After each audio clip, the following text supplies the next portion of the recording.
604 Talk 107.3 FM WBRP. Mornings with Brian Haldane off and running. Brian here with you, John LaBeouf producing. Man. All right. I didn't know it was going to be this bad. Oh. Starting off at 48 degrees in downtown Baton Rouge. Got a big show lined up for you today. We got attorney Franz Borghardt in for Legally Served coming up in a little bit. We got Congresswoman Julia Letlow coming your way. We got State Senator Franklin Foyle. We got economist Dr. Scott Burns and Anna Johnson going to be talking about the upcoming legislative session. But before we get to anything else, top stories and trending.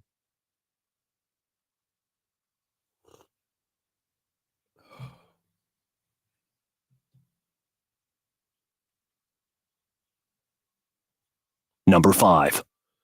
Baton Rouge Police Chief T.J. Morse told us last night, was going to be the graduation for the BRPD's Citizens Academy, and yes, it was. The Citizens Academy did have their graduation last night, called up each individually to receive their awards, a BRPD patch, and a commemorative coin. It is an 8-week-long course that lets Baton Rouge citizens get a little bit better glimpse at what BRPD actually does. Number 4. Despite already being sentenced to life in prison in an East Feliciana courtroom last year for the murder of Brad DeFrantrazi, Ryan Sharp still has to face a jury in East Baton Rouge for the murder of Tommy Bass and former Brett Commissioner Carol Braden. Sharp's attorney, Tommy D'Amico, has maintained his client is not mentally competent. However, he was found competent twice before in 2 different sanity hearings. Yesterday, Judge Khaled Greggs ordered a 3rd sanity hearing. This is one of the things we'll be talking about with Franz in a little bit. Number 3. A Zachary Fire Department captain and another person were arrested yesterday on child molestation charges connected to a report that was made last week.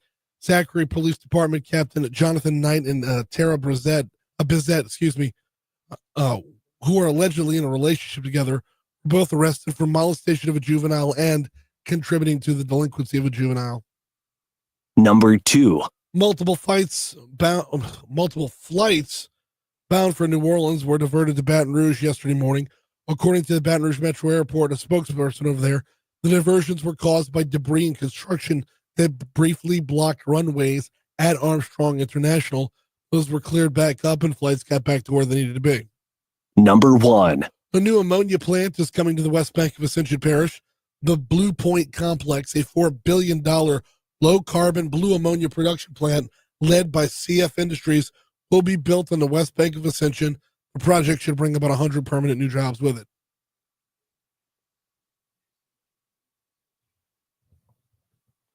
All right, John, what you got? All now? right. So the Doge cutbacks at FEMA could cause problems as the agency tries to handle the massive flooding in Kentucky. Man, yeah, we knew that. They don't even know if they could staff up. I don't know. That's what I'm saying. They don't know. Yeah, I mean, they have their own emergency relief funding, but that's at a $50 million cap, and that may exceed that, of course. And I'm not even talking about dollars. I'm talking about manpower. Oh yeah, absolutely. In other news, a federal judge on Tuesday ordered the White House to restore the Associated Press's access to key presidential events. Well, you think they're still going to call it the Gulf of Mexico? That's why they got kicked out in the first place. Right. They're not calling it the Gulf of America. Hey, you know what? They might get it back. Oh, man. Oh, man. In other news, sports news here, LSU gymnast and social media influencer Livy Dunn has her own energy drink flavor through a partnership with Accelerator Active Energy. I see the wheels turning for Franz over there. No, do not make a Tropic Thunder reference. You got one, Franz? No. He actually jumped right. Is that where you're going? Oh, really? There is a sweat. Yes, but I digress. I bet it's delicious. It's cotton candy flavor, by the way. Oh, cotton candy flavor? Which is so apropos for her. Of course it is. I know. Oh, man. It'd be worth trying out. You guys going to try it? Of course. Yeah, you got to, right? There's no way I don't. It's an energy drink? Yeah. It's already out there, right? I can get it now. Oh, yeah. I mean, I can have Olivia, like. You can have a Livy Dunn. Don't just cotton just candy say energy. No. Drink. No. Just Easy. Good coffee. Yep. There you go. There you go. Right. So coming up in Legally Served, we're going to be talking about that sanity hearing, which ought to be a hoot. A third sanity hearing. We're also talking about attorney Ron Haley, who's been suspended. We'll dive into all that with Franz in a little bit. We do have to talk sports before that. LSU baseball was back on the diamond last night. Was looking rough for a second, but they do pull it out. We'll cover that in a little bit as well. We're coming up on 6:11 at Talk 107.3 FM. Before we take our first break, let me remind you about the folks over at Landmark Bank. LandmarkBankLA.com is the website. In 1897, back when I had a voice, Landmark Bank was founded as a community bank. Here in 2025, they are, you guessed it, a community bank. When you walk through that front door, you know you don't just have a bank, you have a banker. You have someone who's going to work with you when it comes to achieving your dreams and getting you to where you need to be. Whether that means borrowing money to build a house, borrowing money to start a business, or just handling your day-to-day banking, you have someone at LandmarkBankLA.com. Check out their list of locations on their website, LandmarkBankLA.com. Quick break. Sports is next.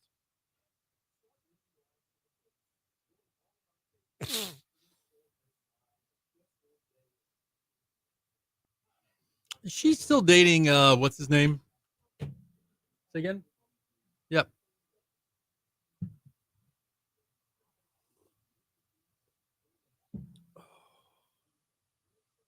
Yep, that's cotton candy.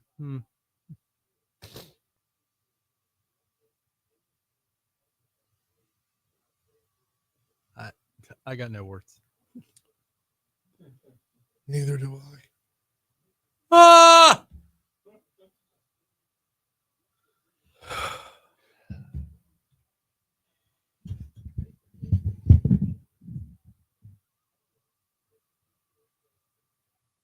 Fusion Implant Center.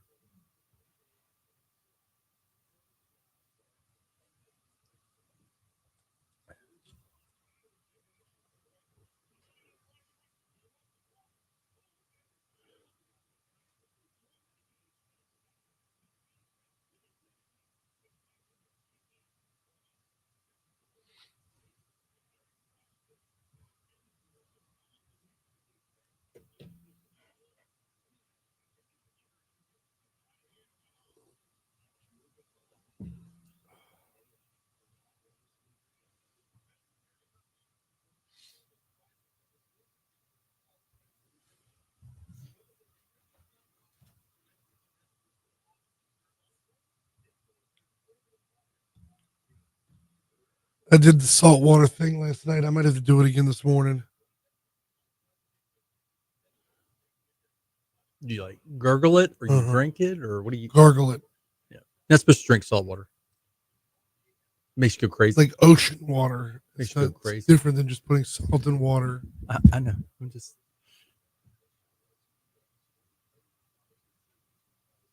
Do you feel okay otherwise? I'm on the rebound otherwise, yeah. I felt awful over the weekend. Like awful over the weekend.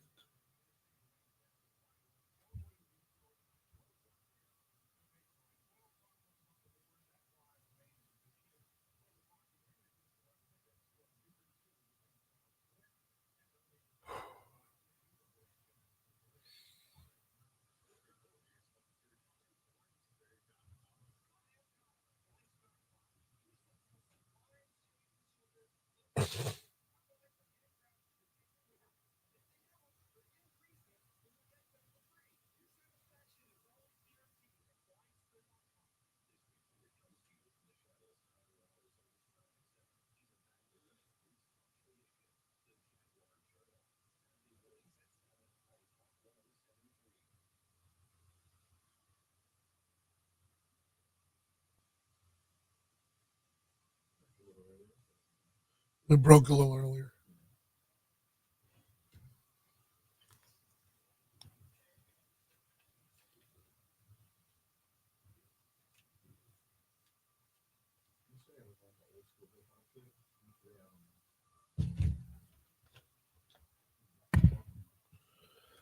$6:14. Talk 107.3 FM, WBRP. It is sports time. Boy, Nichols almost did it last night, or else they looked like they were about to. Holding a 3-0 lead heading into the seventh inning over LSU. Tigers were on the road last night. LSU baseball on the road last night.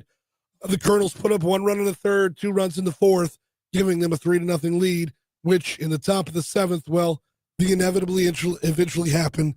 LSU good for a 5-run seventh. Here's where the Tigers gain the lead. Veteran Stanfield ready at the plate. The 2-2 pitch from Poirier. Going to be smacked for a base hit into left field. That will score Milam. They're going to wave Brown around. Throw going to be cut off. No throw coming home, and the Tigers take their first lead of the night. A 2-run single by Chris Stanfield. And now the Tigers lead 5-3. William Schmidt, one of the highlights of last night. He was on the bump. He had 8 strikeouts over the course of 4 innings. He actually closed the game out. He got the win. Schmidt moves to 5-0 on the season. Jaden Newton, Connor Ware were the guys that Nichols put up the runs against. Connor gave up 1, and then Jaden Newton gave up 2 earned runs. The 1 run for Connor Ware was not earned. LSU continues on the road. They will be at Auburn for a Friday, Saturday, Sunday series. Starting Friday at 6 on our sister station, Eagle 98.1. Meanwhile, LSU softball is going to be back in action, I believe, tonight. Scrolling through real quick. Give me 1 quick second. My page did not want to refresh, and I apologize for that. They are at home tonight, hosting Louisiana Tech. 6 p.m. is your first pitch. You will hear that game right here on Talk 107.3 FM as LSU, now number 5 in the nation, taking on Louisiana Tech. Now, the Beth Torina's Tigers will be on the road this weekend. They are at Texas A&M. Should be a battle. Texas A&M is number 3 in the country. That's going to be a Friday, Saturday, Sunday series as well. 6 p.m. is your first pitch. 5:45 pregame. Patrick Wright will be on the call, and we will have that one for you right here as well on Talk 107.3 FM. They will be Friday at 6, Saturday at 2, and Sunday at 1 p.m. Oh, I didn't give you the rest of the baseball times for the upcoming weekend. LSU at Auburn, like I said, this Friday at 6. Saturday is also going to be a 6 p.m. start time. Sunday will be a 2 o'clock start time. Auburn, by the way, no slouch in their own right. They are ranked number 9 in the country, are the Auburn Tigers. That covers baseball. That covers softball. We're about midway through spring football. LSU was on spring break last week, so Brian Kelly's Tigers were off with them as well. They were back at it on the practice field, I believe, day before yesterday, as we make our way through spring. Very little to report throughout spring practice, which is what you want from spring practice, because the only things that come from spring practice there are, bad news. Also, Southern baseball. They played last night as well, beating Dillard 7-4 was your final score there. Southern is, per our news partners at WBRZ, Jags allowed Dillard to go up 2-0 after the first half inning, quickly tied up the game in the bottom half of the inning. After the Blue Devils took a 1-run lead in the fourth, Southern responded with a Jacoby Radcliffe 2-run home run to right center field. Jags go up 4-3. They go on to win the game 7-4. So that's Southern baseball as well. All right, Talk 107.3 and the Baton Rouge Clinic bring you the 2025 Dreams Come True Radiothon. Dreams Come True, of course, is an organization designed to help grant dreams for children with life-threatening illnesses and their families. You can donate at talk1073.com. We've got a number of great sponsors, local businesses that are pledging to match your donations throughout the month.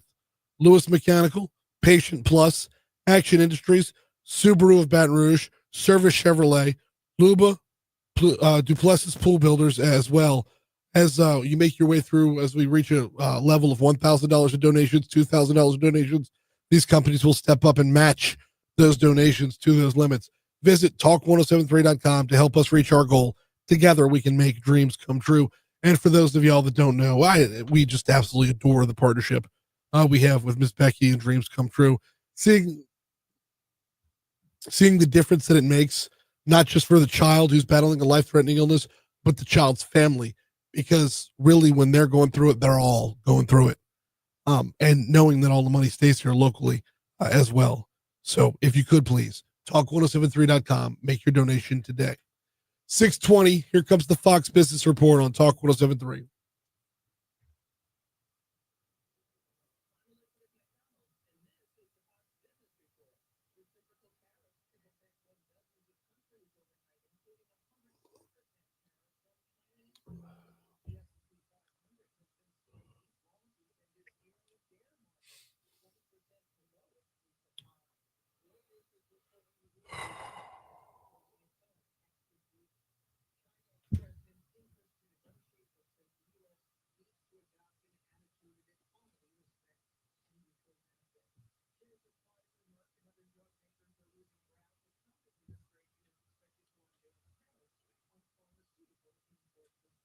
What's my first episode of the Righteous Gemstones? Do what? I watched is my that? first episode of the Righteous Gemstones yesterday. It is hilarious. It is.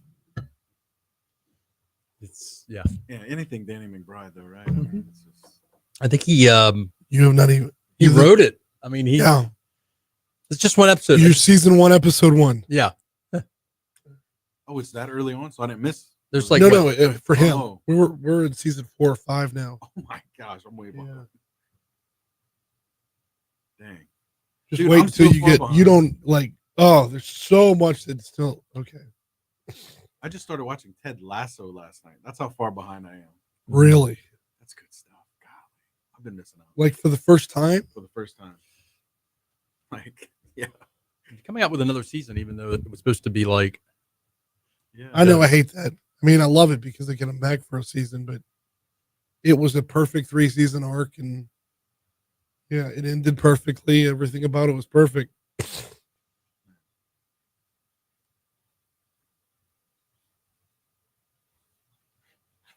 I think I'm only like 3 or 4 episodes deep. And good morning, Christy. Welcome in, boo. I just got into it.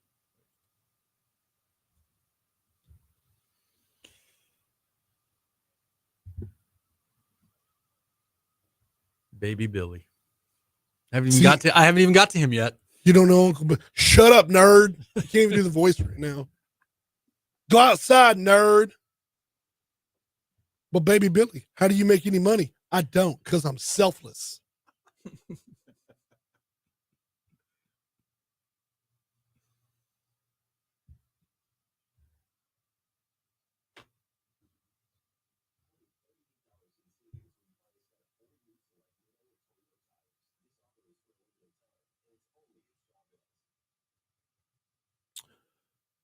All right, normally our big problems on the interstate start off on I-12 westbound.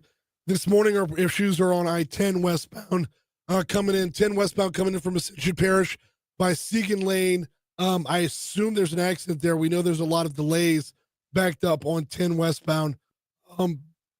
It backs up from basically Highland all the way to Segan, and then picks back up after that. But if you're coming in from Ascension Parish, expect some delays that you wouldn't normally get. 12 westbound, expected delays you always get right around Range Avenue. We're seeing congestion right now. Picks back up very quickly, heading into Baton Rouge from there. Through Baton Rouge, I-10 looks great. 110's looking good in both directions, as are both bridges. Surface streets, be on the lookout for an accident. Hooper at Corlett Drive. That's the only one being worked at this time. That's your look at traffic from the Shaw Bills Tire Traffic Center.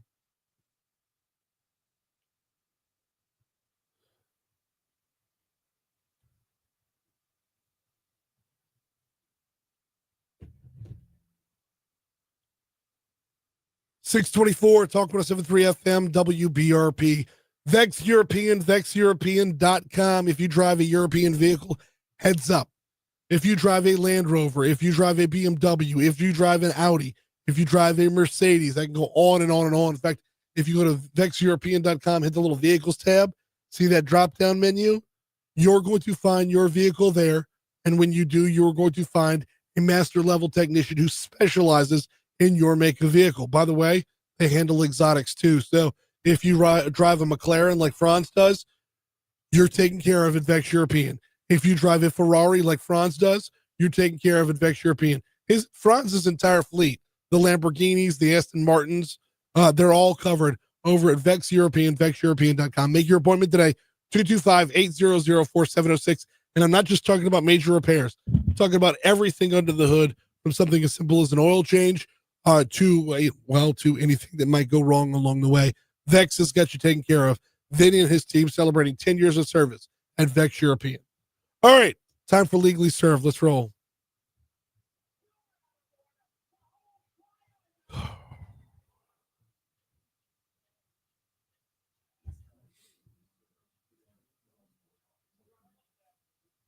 Yeah, I do.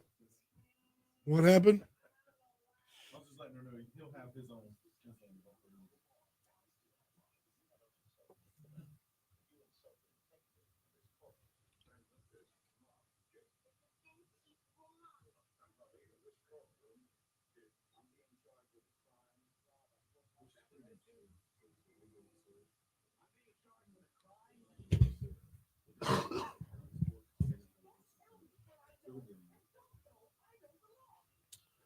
Morning, Franz. Good morning. There's only room for one of those here. Oh, man. Yeah. I said yesterday on Twitter, you remind me of Kathleen Turner. Oh. Only not as beautiful as Kathleen Turner. Like Romance Have you in the seen Stone. Kathleen Turner lately? That's not. Don't Kelly McGillis me. That's. Listen, Romance in the Stone. That's all I gotta Thank you. say. Okay. No, that's. Peggy Sue gets married. Yeah. Yeah. So we're talking vintage 80s Kathleen Turner. Yeah. That's fine. So Yes. how cray cray is cray cray until it's not cray cray? All right. I want to know about this. Okay. How many sanity hearings can one man have? Unlimited. Really? Yeah. Talk to me about it. So, okay, here's the deal. When we talk about sanity in the criminal justice system, we're talking about two different things. We're talking about insane at the time of the offense, not guilty by what? Reason of insanity. Right. Unable to distinguish right from wrong. You don't have to be like long-term crazy. It's at the time of the actual crime. So that's one thing. That's not what we're talking about here, though. No. Well, let me hit push pause and reset the entire story. Per WBRZ, despite already being sentenced to life in prison in an East Feliciana courtroom last year, Ryan Sharp still has to face a jury for the murder he's accused of here in East Baton Rouge Parish. Sharp was convicted of the murder of Brad DeFranchese and is also accused of killing Tommy Bass and former Brett Commissioner Carol Braden. Braden was shot to death while doing yard work at his home on Port Hudson Pride Road. According to Sharp himself, he shot the men because the FBI gave him hunting tags to do so. In the East Feliciana trial, he pleaded not guilty by reason of insanity. His attorneys maintain his client is not mentally competent. However, he was found competent twice before after two sanity hearings. Yesterday, Judge Colette Greggs ordered a third sanity hearing. Competency hearing. That would be the article would have been better if they would have said they ordered a competency determination or hearing. All right, let me ask this question. Yeah. What's the difference? I was getting there. I started with the sanity, not guilty by reason of sanity. Now let's talk about competency. Go for it. Able to understand the proceedings, able to assist counsel. Because of some kind of mental health defect or issue, if you cannot understand the proceedings or if you can't assist your attorney, what the law does is says, hey, we're going to hit pause. If the court determines it, we're going to hit pause until such time that you are restored, if that's even possible. So how many times can he raise competency? Well, how many times is he incompetent? That's the answer to that question. And by the way, he's doing a life sentence already. Are we in a hurry? I mean, he's not going anywhere. So I understand the victims in these murders deserve their day of justice, but the only way that works is if he's able to understand the proceedings against him. So 2 times already. Once, they've proven, twice, 3 times a maybe. But you cannot talk about competence as a static thing. Why not do this every day of every trial then? Well, it's because yesterday was a different day. Here it is. I have no dog in this hunt. I'm simply explaining to you those with mental health issues are not static. So, for example, If you got a mental health issue that if you take your medicine, you're good, Mhm. and then you stop taking your mental health medicine, because by the way, people who have mental health issues sometimes stop taking their medicines. Why? I don't know, because they got mental health issues. Well, then you might become incompetent, and until such time that you become competent to proceed, you hit the pause button. We don't do it in every court proceeding and every day because not everybody has competency mental health issues. Who was the guy that drove through the parade. Christmas parade? Oh, I knew you were going to. Handles his own defense. Yeah. He's long since been sentenced. He was all the rage on TikTok year before last. I know who you're talking about. Yeah. But he was incompetent. Well, From start, he had no idea the level of buffoonery he was taking on. So stupidity and competency are not necessarily handmaidens. That's where we're going to pick it up. We're going to break for news, traffic, and weather.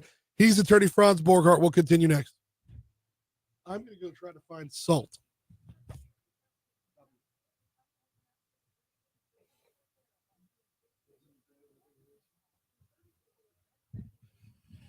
Oh, Galen says, Ryan Sharp had the cognitive ability to evade law enforcement. Good enough for me. Try and convict him again.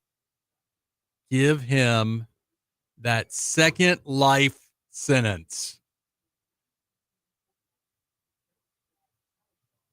Exclamation mark, exclamation mark, exclamation mark.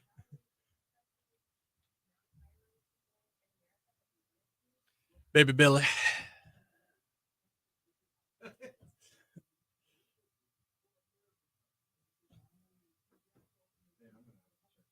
It is. I only watched one episode, and as a religious guy, I've seen videos. You know how like the internet has like videos of stuff. Like the thing that got me to watch the one episode were some of the videos that I had seen. Oh man.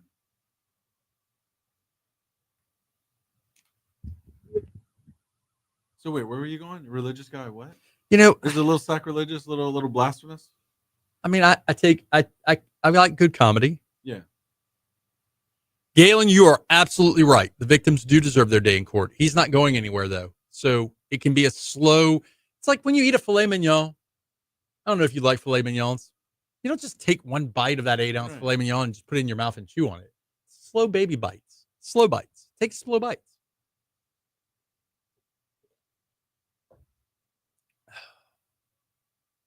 We're going to 6:50 and then I have to run. Okay.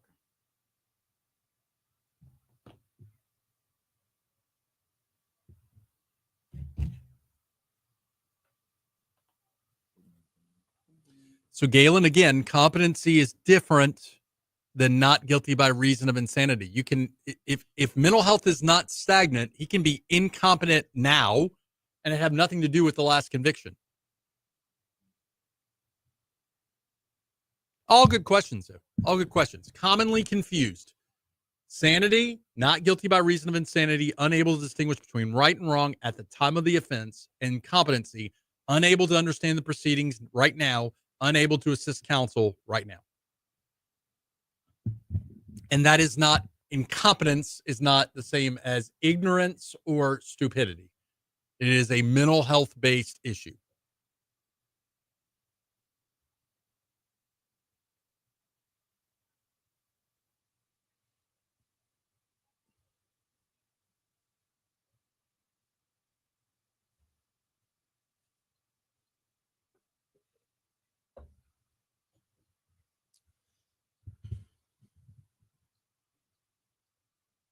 There's actually a song in the Righteous Gemstones where Baby Billy sings. I don't know if you've watched the Righteous. Mama told me not to. I did it anyway. Misbehaving. It's a song though. You gotta YouTube this. It's just one episode, and I'm just Baby Billy. Baby Billy is the name of the character. It's centered around a mega church family of pastors. So I have seen clips from this. I never knew where this was from. Yep. Max. Oh, I used to call it Cinemax. It's now called Max.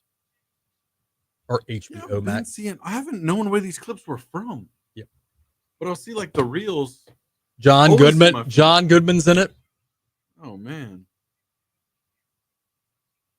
I'm sorry, Troy is right. It's Uncle Baby Billy. Okay. Anything that pokes fun at. Yeah. Oh man.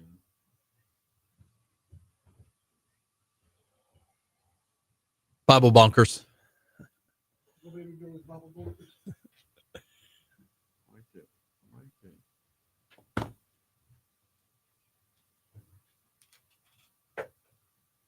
Mega church. I need a mega church. It's gonna be easy. I don't know if it would be. I hope you launch one.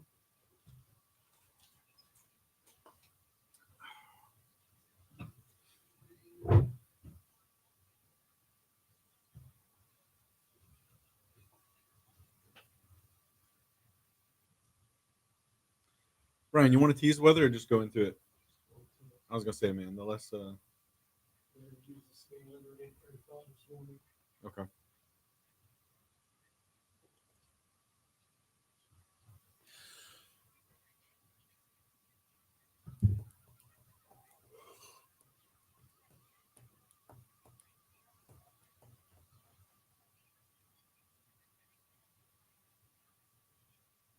He really does have a beautiful voice. It's a shame that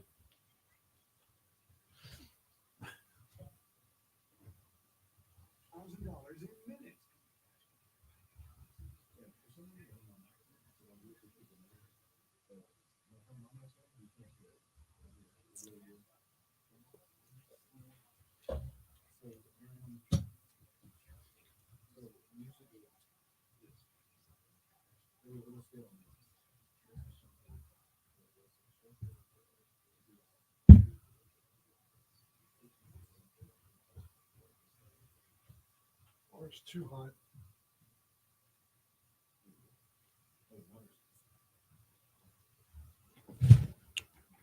you know what I think would help your throat? Cotton candy energy drink with salt. I think so.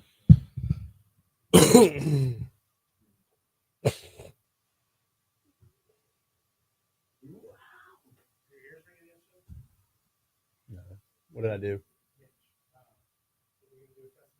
Yeah. He does make good mattresses. I mean, they make good mattresses. The bamboo pillows? No, he's making the mattresses. In the back. No. Bamboo pillows though? That's the bamboo pillow. It's a shoulder pillow, but it's also good for your neck. Yeah. We'll talk.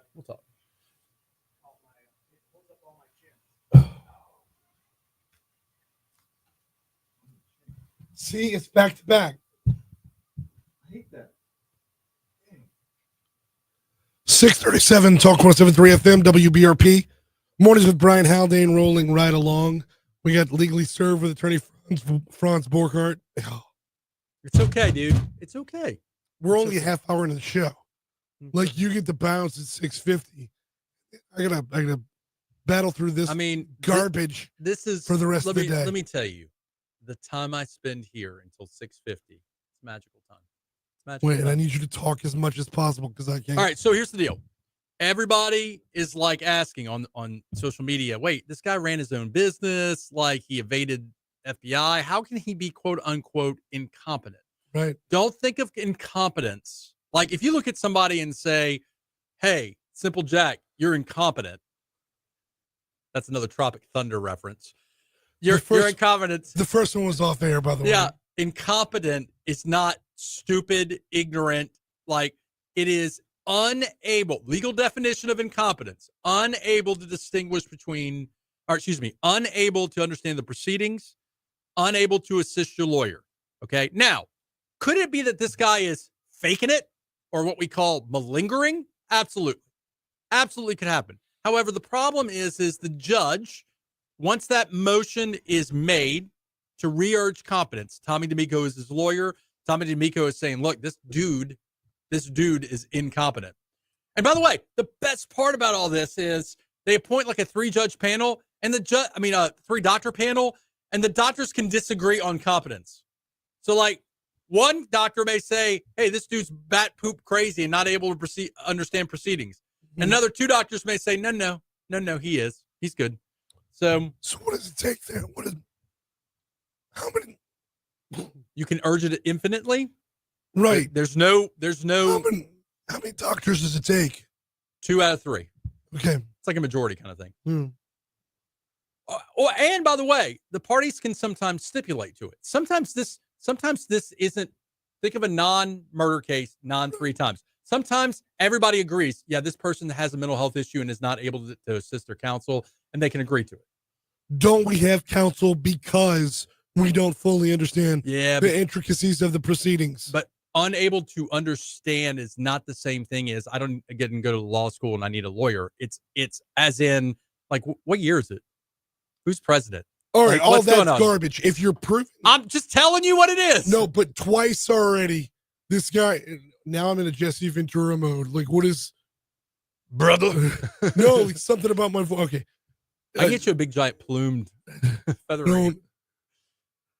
I ain't got time to die. Let me ask you this: right, if twice already this guy has been proven to be competent enough to where he's been found guilty before, why is it now that he cannot know what day it is? Mental health is not a fixed position. If you have mental health issues, by the way, if you know anybody with bipolar, yeah, 1 minute they seem normal and another minute they seem bipolar. I'm going to take you back to, it was Daryl Brooks was the guy's name in Waukesha.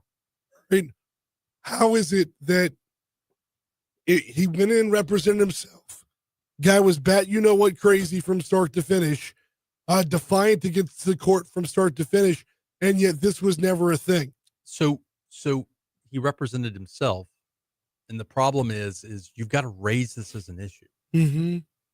Like, that's number one, is it has to be raised as an issue. Number two, I feel like we're going in circles here, but you got to understand. Well, 'cause I feel like I'm taking crazy pills. I feel like I'm taking crazy pills. It's one look. Now we're doing Zoolander. Sticking with Ben Stiller. I know, right? Never go full retard. So here it is. That's a line from a movie, by the way, guys. That's Robert Downey Jr., who, by the way, best part of that movie, Robert Downey Jr. in Tropic Thunder, blackface. Right. So we've got to understand the word incompetence doesn't mean layman incompetent or competent. It is a legal standard based on the inability to understand what's going on. Where are you? You're in a court of law? Do you know that you're in a court of law? I get all that. I'm not saying this guy's not faking. He may be faking. 100%. But I also can tell you there are people with mental health issues that fade in and out of competence based on what's going on. Are they taking their medicine? Are they taking drugs with their medicine? Are they drinking with their medicine? Now the question is, if he's determined to be competent, it's full steam ahead. They move forward. I mean, look, this guy has said that he was contracted by the FBI. That doesn't necessarily mean, because he had hunting tags. He had hunting tags. Right. I don't think they don't release human hunting tags. That's not like a thing. No. Like, I know humans are like the most noblest game, but it's dangerous game. Most dangerous game. Yeah. Was that a 90s movie? That was a short story I read back in 8th grade. There was a Mario Van Peebles movie where they were hunting homeless people. It was based off of that short story. Yeah. About a rich guy who owned an island. Yeah. We got attorney Franz Borghardt in for Legally Served. You want to change gears now? I do. Louisiana Supreme Court last Wednesday. I mean, as soon as you were out of here Wednesday, like we had to sit on this one for an entire week. Suspended noted Baton Rouge attorney Ron Haley for an indefinite amount of time. A one-page order from the court said it considered a, quote, a petition for interim suspension for threat of harm by the Office of Judiciary Counsel, suspended him pending further orders. Let's break this down. What is a so we don't what know brought this about? So we don't know the underlying I don't know anything. facts. It was a very short, sweet, vague order. We have to believe that whatever the interim suspension is, there was allegations that were serious enough for the Bar Association to say to the Supreme Court, or the Disciplinary Council to say to the Supreme Court, y'all got to stop this guy. Right? That's what we know. Right. And this is not from his, what? Yeah, it's a great question. What we do know is this is not Ronnie's first rodeo. And look, Correct. I'm going to preface what I'm about to say with, I know Ronald Haley outside of the law. I'm friends with Ronald Haley. We don't always agree with our legal Can you issues. say outside the courtroom? Outside the law makes it sound like y'all are knocking over Outside of the trains. courtroom. There you go. Thank you. Went to law school with Back that. when you and Ron Haley were knocking over trains. Sorry. Good. So I don't know what he's accused of doing. I'm dancing around my words very carefully here. I don't know what he's accused of doing. I do know that this is not the first complaint or suspension, and I have to believe that it's either to do with money. Because like the top, let's do this. The top bar complaints that attorneys get. Mm-hmm. The big one that gets you to lose your license is messing with somebody else's money that's not yours. Okay. Okay. Not communicating with your clients. That's a big one. Like, and when I say not communicating, I mean like, hey, I hired you like 6 months ago. You're not returning my calls. You're not responding to my emails. Not communicating. Okay. Okay. Lying to tribunals. Lying to tribunal. Committing crimes. Felony or misdemeanor crimes. Those are the ones that normally get you to lose your license. So this is serious. Yeah, but okay, there's 3 words here that I need broken down for me. None of the things you said would Venn diagram out with the words threat of harm. Well, what is threat of harm would be either threat of actual harm, I'll kill you, which I don't think that is. Threat of harm is to the client's cases, Mm-hmm.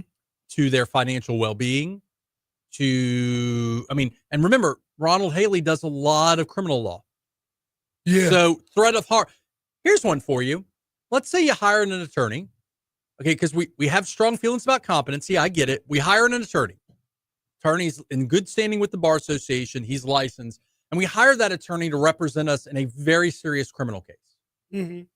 Okay, let's put to the side whether or not we're guilty, innocent, not guilty, whatever, or we have defenses.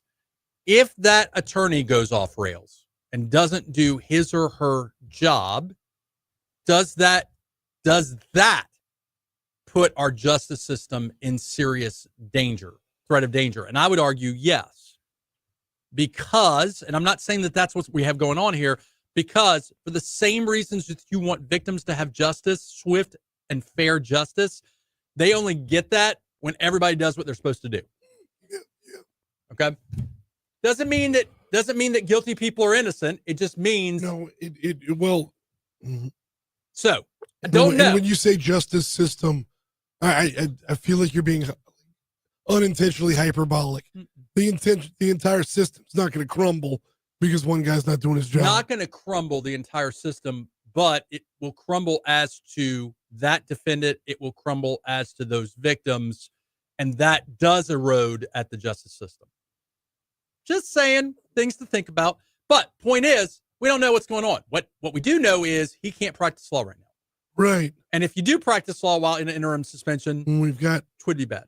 We got less than 2 minutes to go. So, are there comps to this? When was the last time you saw an indefinite suspension that can kind of shed some light on what might happen? So generally, if they want you to have an eligibility to come back, they'll suspend you a year and a day, and you'll have to reapply. Okay. So 1 year plus 1 day. Generally, if you see that in the news or whatever, hey, this guy was suspended a year and a day, that means, hey, he is not permanently disbarred. He can reapply. I fear that Mr. Haley may be looking at permanent disbarment. See, can I take the opposite here? Because we haven't heard from Ron Haley. Right. And it's been a week. I think if Ron Haley thought this was permanent, Ron Haley would be shouting from the rooftops. Not if on advice at counsel, people are telling him, keep your mouth shut. Sometimes you got to keep your mouth. And look, as someone who has a loud mouth, sometimes you got to keep that mouth shut. I understand.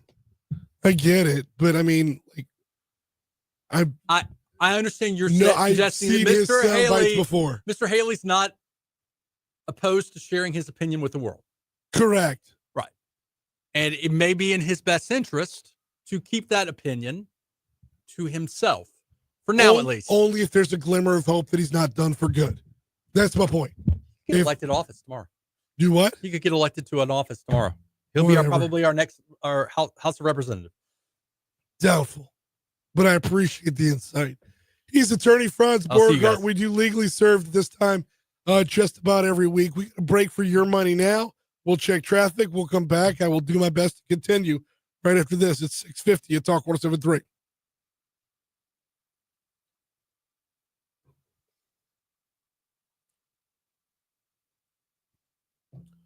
Yo, it's going to be radio silence throughout the breaks today. I apologize. You should have to stare at my fat face and not hear anything.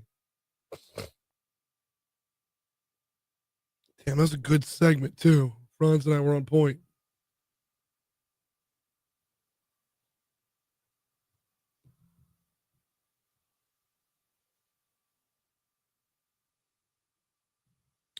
All right, poll question. Do I sound more like RFK Jr.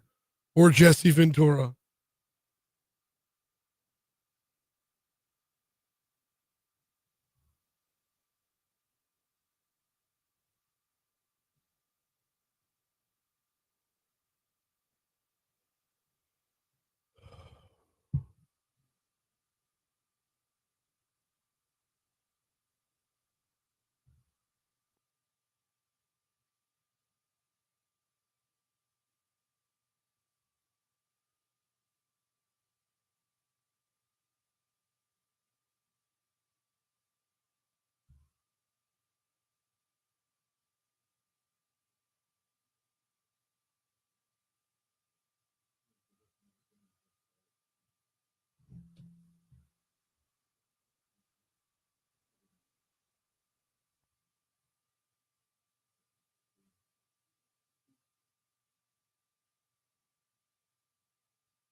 Matt says it's a blend of Moon and RFK.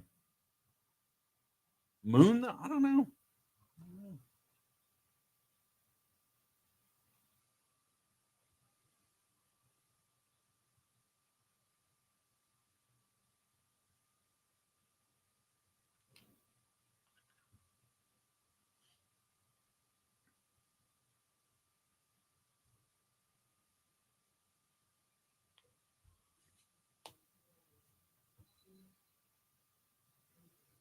Let's see.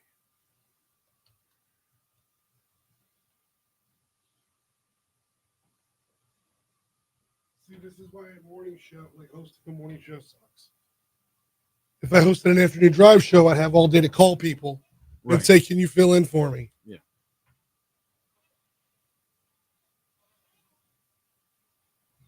Right.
So 1, 2, 3, 1. Okay.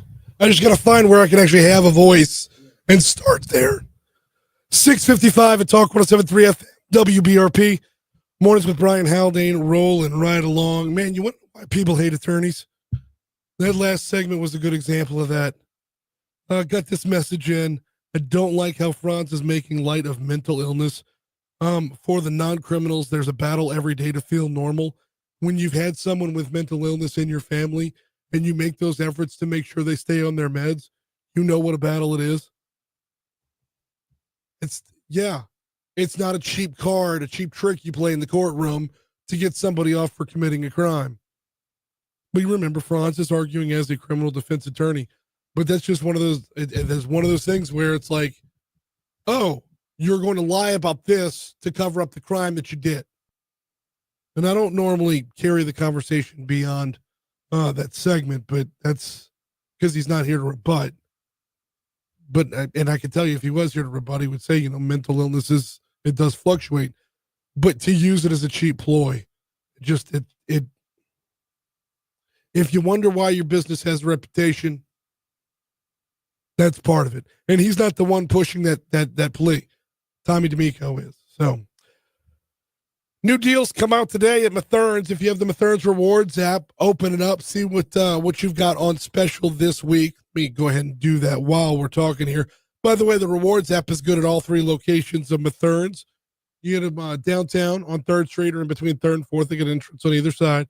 You get the Nicholson Gateway Shopping Center directly across the street from Tiger Stadium, or you've got on Highland Road, right by Kenilworth, the OG location of Mathern's is back. If you get the Rewards app, okay, here we go. All kinds of feature coupons this week. Get yourself $1 off a gallon of vegetable oil. Get yourself $1 off of, Food Club salad dressing, Food Club cereal, Food Club soft drinks, Char King charcoal. 12 count of Bluebell ice creams, $1 off as well. You get that stack of coupons, and it's refreshed every single week. By the way, you also get the weekly ad sent right to you. So when you shop online, you know what's on special in the store, and you're saving money by earning cash towards more groceries every time you shop at Mathern's. You have the 3 cuts I sent you from yesterday's press conference. CF 1, 2, and 3. I emailed them to you this morning before the show. All right. Governor Jeff Landry held a press conference yesterday, another big win for Ascension Parish. The governor held a press conference yesterday talking about CF Industries putting up a massive blue ammonia facility on the West Bank in Ascension Parish. Governor said this will be the largest facility of its kind in the world. A brand new $4 billion cutting edge facility dedicated to producing low carbon intensity blue ammonia. The governor says the new facility is going to create, more than 100 high-paying jobs. This facility will generate over 100 new direct jobs with average salaries of over $100,000. Average salary over $100,000. Meanwhile, right next door to this facility is going to be that Hyundai steel mill that was introduced, what was it, last week or a week before, where you're going to see the average salary being $90K. All of a sudden, Donaldsonville is just going to be flush with cash. Landry says this is the latest of a series of major economic development projects to come to Louisiana, leading to a very bright future in the state. It is a future where Louisiana is finally leading not only our southern neighbors, but the world when it comes to innovation and sustainability. Now, these wins started coming in. Really, it times out well for dropping the jobs requirement for ITEP. I don't know that this particular project would have had the number of jobs to qualify, but I'll take 100 jobs at $100K a piece over no jobs any day. Here comes news.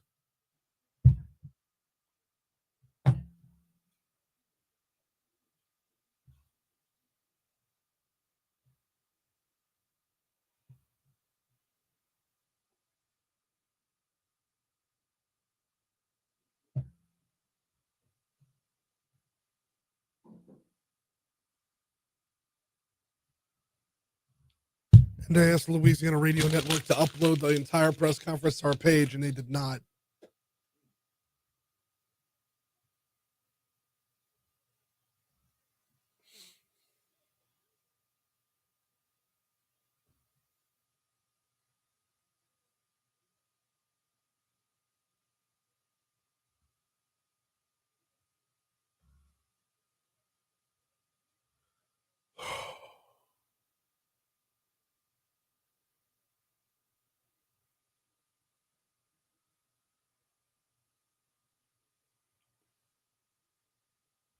I'm going to do another round.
No. There we go.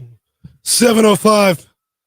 Talk 107.3 FM, WBRP, mornings with Brian Haldane rolling right along. I don't have it in me to talk over the bumper this morning, so oh my goodness gracious. All right. Hour 2 coming your way right now. Brian here with you, John LaBeouf producing. We got a busy hour coming your way this hour. We're going to talk with economist Dr. Scott Burns in our next segment. It was 1 week ago today that was Liberation Day when it came to tariffs. What is that looking like with a week's worth of fallout built in? The tariffs actually kicking in today. We're seeing different results on different fronts. This is not going to be a blanket tariffs bad, tariffs good discussion. We got Scott Burns coming up to talk about it. Also this hour, Anna Johnson going to join me at 7:35 as we break down, or preview, I should say, the upcoming legislative session, the good, the bad, and the funny. Right now, though, we start off your second hour with top stories and trending.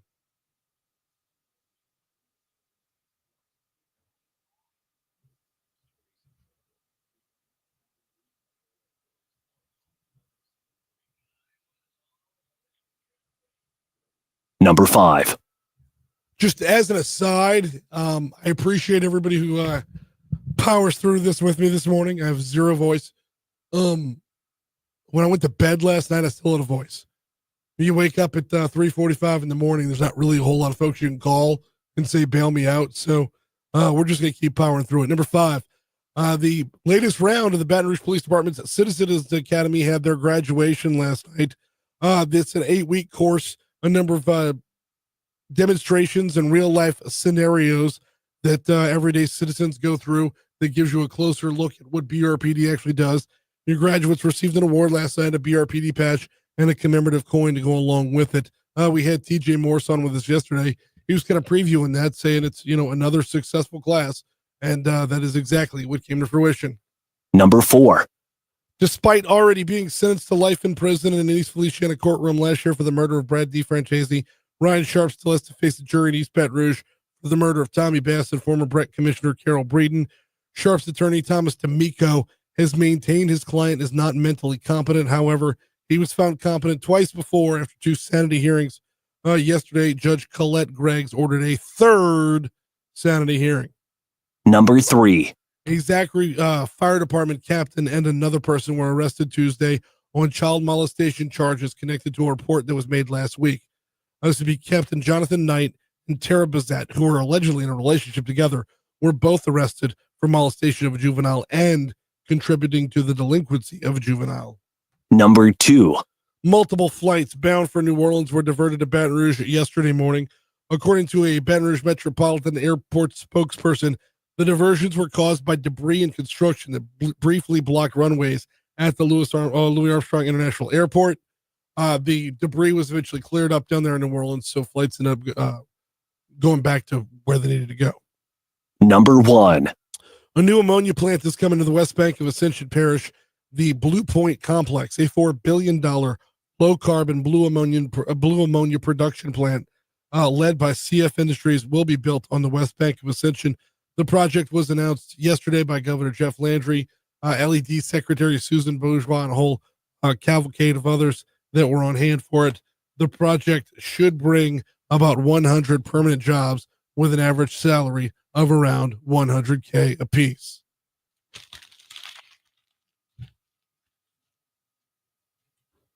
What's trending, John? Well, the Doge cutbacks at FEMA could cause problems as the agency tries to handle the massive flooding in Kentucky.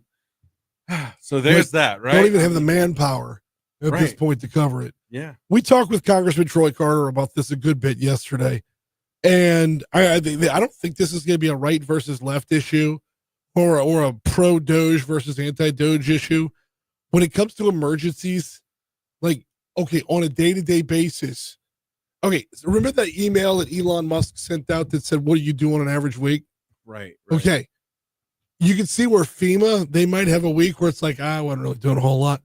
But then when you need them, you absolutely need them. Absolutely. So how do you weigh that balance of, it's not a time of emergency. Like it's, if it's not a time of emergency, do you scale back? And then when it's time for an emergency, it's like, we don't have the manpower to help out. Not that they were all that great at helping out to begin with. FEMA has a billion problems when emergencies hit, but I would rather something problematic than something non-existent, right? One would think. And in this case, we see that, unfortunately. In other news, a federal judge on Tuesday ordered the White House to restore the Associated Press's access to key presidential events. So, I mean, they want to be on an equal playing field, right? There was Judge Trevor McFadden. He ruled a 41-page order that the government couldn't choose which reporters it permits access to based on, quote, viewpoint, as it violates the First Amendment. So, I mean, should they be allowed access? Sure, right? I mean, they're press, but at the same time, it's a curious decision. Yeah. Because you don't have access for everybody in the press room, right? You do have to limit things. Yeah. So should it be based off of a random lottery? Should there be some kind of weighted lottery where if your distribution, I don't think anybody would argue the Associated Press probably has the greatest distribution in the country. Right. Their stuff is used. We use their stuff. Yeah. Like it's everywhere. If you open up the Advocate, how many times are you going to see a story that's not written by the Advocate, but it's written by the Associated Press? That's right. Same with WBRZ, same with WAFB, same with the Daily Report, same with us. And we are just one city's worth of examples where everywhere around the country you're going to find that. That's right. That's right. So I don't know how they should map it out, but there also should be, if you are not going to tell the truth, there's no room for you here. And I'm not, and they got kicked out for calling the Gulf of America the Gulf of Mexico.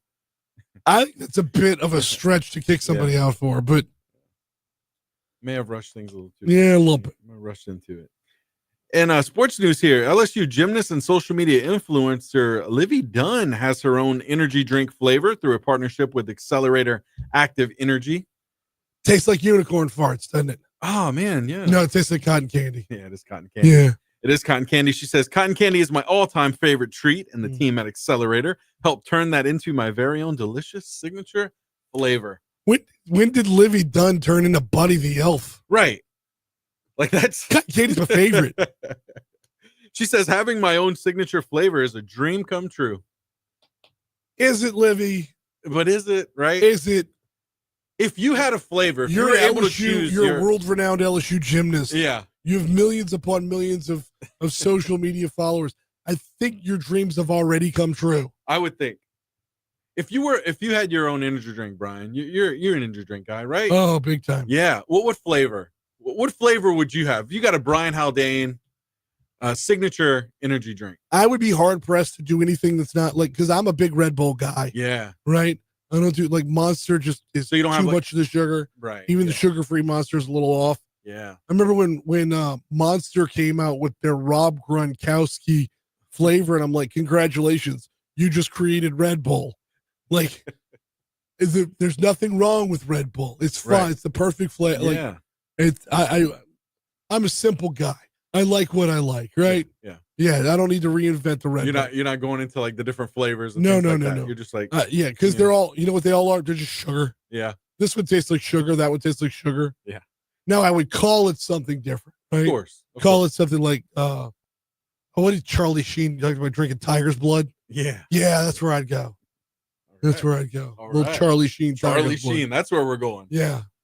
Yeah. What was I like it. I like the direction we're going in here. Yeah. It's 7:14 to Talk 107.3 FM. We are running a little long. Let's take a quick break. We're going to talk tariffs next. Do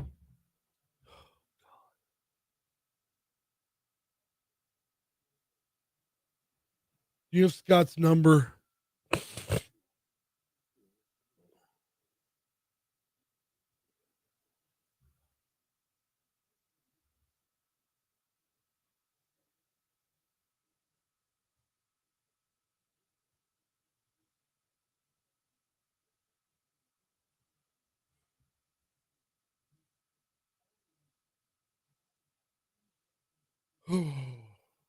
You catching on over there?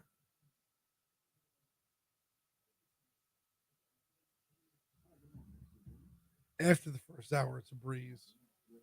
First hour is the only hard part.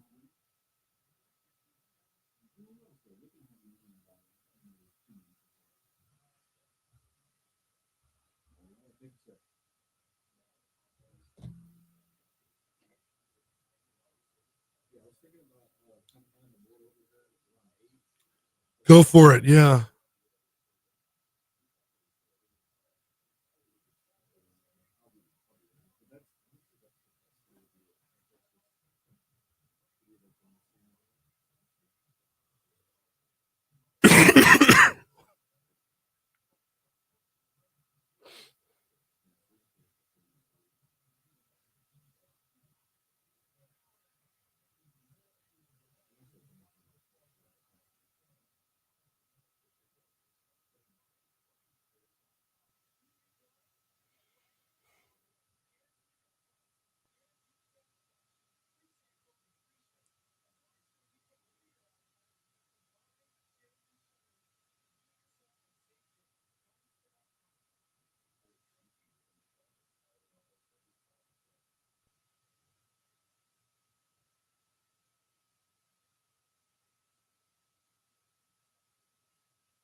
Seven, 1, 2, 3, 1, 2. There we go. 716 at Talk 107.3 FM, WBRP, mornings with Brian Haldane, rolling right along. 1 week ago today was Liberation Day. Today is the day that a lot of the tariffs that Donald Trump announced are actually kicking in. Joining us to talk about the fallout that has happened in the week within is economist Dr. Scott Burns. Scott, how are you, man? I'm doing better than my 401k. How are you doing, Brian? I'm well. So woke up without a voice this morning. Other than that, I'm golden. Well, good to hear. For what you can hear, right? That's right. Okay, so when you say you're doing better than your 401k, that would lead me to assume that the market reactions are going to be your first takeaway. So let's talk about the market reactions since the announcement. Yeah, market reactions have not been good. You're seeing most of the major indexes down and down by a lot, whether it's the Dow Jones, the S&P. You're seeing 10 to 15% downturns. That means that we're already in what we call correction territory. And this is scaring a lot of people because what we have not seen is a clear strategy for what we're doing with these tariffs. We've heard a lot of different justifications from the Trump administration on why these tariffs are being put into place. But it's almost like a magic eye game, if you ever remember playing those from the newspaper, where people kind of look into it. And because there's such a motley assortment of different explanations for why we're doing what we're doing, they kind of see what they want to see. Mm-hmm. But the reality to me is that the simplest explanation, Occam's razor, is that Donald Trump just likes tariffs. And he thinks that not necessarily other countries having tariffs on us is bad. He does think that's bad. But what he thinks is at root bad is running trade deficits with other countries. And that is completely incorrect. Why is that incorrect? Because it's just on its surface, running a trade deficit is a deficit. It's not a level playing field. Well, the reason why that's incorrect, in fact, the other day he made a statement saying that a trade deficit is kind of like a profit and loss statement. That is completely incorrect. A trade deficit is not like a profit and loss statement because we might run a trade deficit with another nation. That does not mean that we owe them any money. Instead, a better way to kind of think about trade deficits is to think of an example from our personal life. So I'm going to use an example of I have a friend, and I'm only going to say his first name to protect his identity. So I have a friend named T-Bob. And every year, T-Bob spends about $10,000 on pole dancing classes. Now, you and I might not spend $10,000 on pole dancing classes, but T-Bob does it because it benefits him. He values those pole dancing classes more than he values the $10,000. And for the company that gives him the pole dancing lessons, they value his $10,000 more than the classes. But if we look at his trade statement, then it would seem that he is running a $10,000 trade deficit with that pole dancing company because he's paying them $10,000 to get services that he values at more than that, and they're not buying anything from him. But does that mean that he's being screwed over by his pole dancing company, that he should stop taking his lessons and do things like that? No. Oh, but you got to. One, two, all right, there we go. You got to broaden. Dang it. Mm-hmm.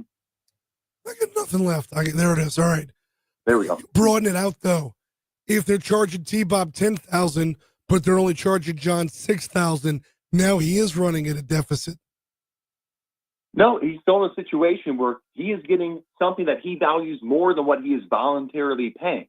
Now, I understand what you're saying, which is, can't he negotiate the price down a little bit? And that would be reasonable. In fact, if the whole goal of these tariffs was pure negotiation, if it was to say, okay, well, we're running these trade deficits because you have higher tariffs on us than we have on you, then I could understand that justification and trying to kind of bluff them and say, look, we're going to put higher tariffs on you unless you lower your rate. But that has not really been Team Trump's justification. In fact, they kind of have a three-legged stool approach to justifying tariffs. The one big justification that we've heard a lot of is that it's designed to raise revenue. In fact, you've heard a lot of people on Team Trump say, we're going to raise so much revenue off of these much higher tariffs that we can replace the income tax. In addition to just being mathematically impossible and just completely infeasible, that's still the idea. Because if you raise a lot of revenue from tariffs, then that undercuts the second leg of the stool, which is that they also say that we're using tariffs for protection, to protect American companies from foreign competition and protect American jobs. Well, you can't protect American jobs if you're trying to raise revenue from tariffs, because in order to raise a whole bunch of revenue from tariffs, you have to have a whole bunch of imports, which means you need to do what we did through most of early U.S. history, which is keep the rates low to encourage companies to keep shipping products here so you can actually collect that tariff revenue. So the other leg of the stool would be strategy.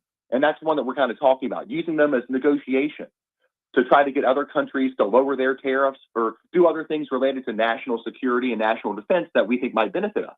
But the problem with that is that to the extent that it works, to the extent that you're able to use tariffs as like a chip in negotiation, well, if the other country does do what they say they're going to do, then guess what? You don't raise any revenue. If all the countries did indeed lower their tariffs down to zero, which is my ideal as an economist, then you won't be able to raise any revenue from it. So, like I said, it's like a magic eye test. I think people are seeing what they want the rational answer to be to this, what they want Team Trump to be thinking, but they're missing the reality, which is that their actual explanations have been completely contradictory. It's like playing a game of whack-a-mole to pin them down. Oh, wait, why are we doing these tariffs again? They keep constantly moving the goalposts. Economist Dr. Scott Burns is with us. We're talking about the tariffs a week into the announcement. Scott, let's talk about tariffs as a negotiating tool, okay? Right. We are getting something out of this as a number of nations are sending their leaders here to negotiate something better. Is there not a win on that front or the potential for a win on that front? Well, what we need to look at is what nations are coming to the negotiation table, because what you're going to see over the next couple of weeks is a lot of headlines about various nations coming and trying to negotiate lower tariffs with us. And that's a good thing. I like to see lower tariffs being negotiated. But in the vast majority of the cases that we've seen so far, the 40 to 50 countries that have already come to the table, they're the countries that we already had almost zero tariffs with to begin with. A lot of the people who have come to the table already are the countries that we actually have relatively free trade agreements with. And the reason they're coming to the table is not because they were charging us higher rates, they were charging us 3% and we were charging them 2%, and now we're lowering it to zero. They're coming to the table because they were charging us only 2 or 3%, and we raised our rates from, say, 2% to 10% or 20%, because the way that these tariffs were actually implemented, they didn't have anything to do, it turns out, with other countries' tariffs on us. That was the promise or the way that Donald Trump had justified these tariffs for a long time, and it makes sense to people, right? The idea of reciprocal trade. If you tax us, we're going to tax you. Or if you put tariffs on us, we're going to put tariffs on you. But the way that they actually derived the formula for imposing these tariffs was based, again, on trade deficits, which is a useless indicator. It is not a bad thing that I run a $200 trade deficit every year as my barber and they don't buy anything from me. That has nothing to do with me owing a debt to him or him exploiting me. That is a win-win transaction where we're both made better off.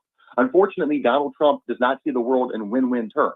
He sees it as a real estate negotiation, which is a zero-sum game. It's like March Madness. It's like a sporting event where one team wins and one team loses. And to him, if he views trade deficits as being like a profit and loss statement or the outcome that you see on the scoreboard in the sporting event, then he's looking at the world entirely wrong, because we benefit from trade. And it doesn't matter if we want to trade deficit with another country. If Lesotho is much better than us at making diamonds because they have diamonds and we don't, then there is nothing wrong with us buying more from them than they buy from us. In fact, we're made richer from that, because it would be way more costly for us to try to make diamonds here. Or to use an even better example, Brian, one of the trade secretaries, Howard Lutnick, talked about, we're going to start assembling these iPhones back here in America. Well, as Dave Chappelle rightly noted, we don't want those jobs. We want the iPhone, but we don't want the low-paying, low-quality job, because what that means is we have to reallocate tens of thousands of workers in America who are currently in higher-paying, better jobs, doing something that they actually have a comparative advantage in, and we'd have to reallocate them to lower-paying, less productive jobs making iPhones. And by the way, the price of iPhones would skyrocket, so you and I would have less money in our pockets to go out and buy all the other things that we want to buy, which means we'd be destroying jobs in countless numbers of sectors.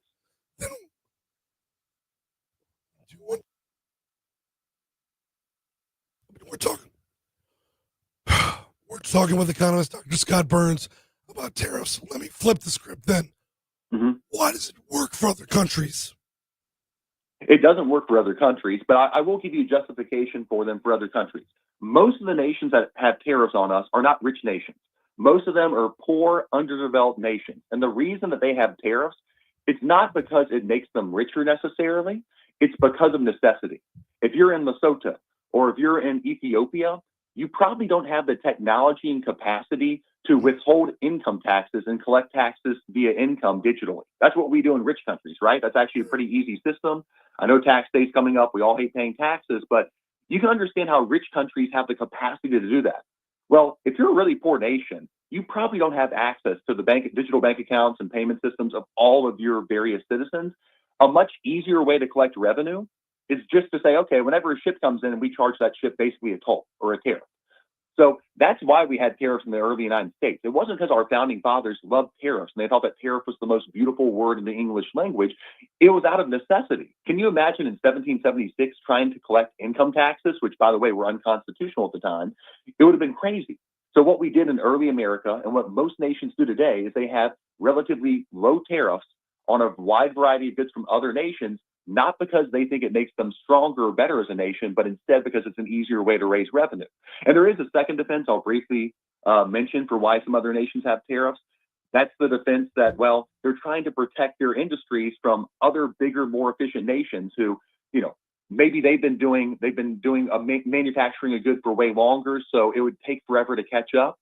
Sometimes in economics, we call that the infant industry argument, that smaller countries need to protect new industries from foreign competition, and at least until they get their feet under them, and then you can expose them to free trade. I won't go into the reasons why economists think that case is usually overstated and not accurate, but I think that you and I could at least understand why a poor nation might say, hey, can you at least have tariffs for about 10 years on other countries to protect our new fledgling industries so that we can eventually catch up to them? But you just spelled out how protectionism is okay on their end, but not ours. And I should clarify, I don't think it's okay on their end. I think that all those nations, even with the I'm playing devil's advocate here, even with my devil's advocate case, if you look at just pure numbers, the empirical analysis says that even poor nations, the ones who have complete free trade, a great example of this is Hong Kong for most of the past 40 years or so, complete free trade, and they were the fastest growing economy. And a lot of other small nations, whether you're talking about for a long time, countries like Singapore and Korea had very low tariffs relative to other low income nations. They grew at much faster rates than a lot of the nations that you might be thinking of who have higher tariff rates. We're talking with economist Dr. Scott Burns. Oh, Scott, I appreciate you bearing with me, man. I've got zero voice left. It's gotten worse as the show's worn on. Before we get out of here, market volatility is one part of this, but market volatility is based mostly off of confidence and stability. Is there an argument to be had to say that the market's probably going to right themselves before it's all said and done? I think that there is a case to be made that we're getting close to the bottom. Now, anything I say, don't consider it as financial advice because the world's a complicated place. There's many factors out there that could change on a minute-by-minute basis. In fact, one of the reasons markets have been so volatile this week and over the past roughly 7 days is because the news out of the administration has kept constantly changing. What markets hate more than anything is uncertainty. Because whenever you don't even know if you can trade with another nation or get the key inputs that you need to manufacture a product here in the United States from Canada or Mexico or Ethiopia, then it makes it very tough for you to run your business. And it makes it even tougher for investors to figure out how much they should value your business. So what we need more than anything is clarity. What is the end game? What is the strategy? Because that's what investors are craving right now, because right now it just seems like Donald Trump is implementing something that he's been talking about for 40 years, very ignorantly, this idea that if we run a trade deficit with another country, that means that we're being exploited. And as I've said, that is not true. So if we can get away from that and towards a world, and what I think you're going to actually see, Brian, is I think you're going to see a lot more reports, because I think the administration is going to realize this has really backfired. They overstepped, and they're going to try to highlight all these reports about countries coming to the negotiation table. And hopefully we do see a lowering of tariff rates. But even if we do start to get back on track, we have still lost a lot of wealth in the stock market and in terms of the economy and people's confidence and their confidence in the administration having a stable and steady hand and knowing what it's doing. And I don't think that we are going to completely recover from that. It's Dr. Scott Burns. Thank you so much for the time this morning. Absolutely. I hope your voice recovers just like the stock market. Appreciate it. Here's the news.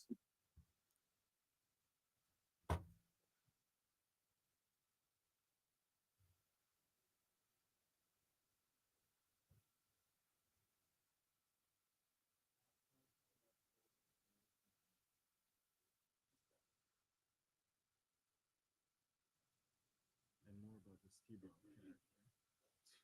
character. It's an odd example, isn't it? Yeah. Like what?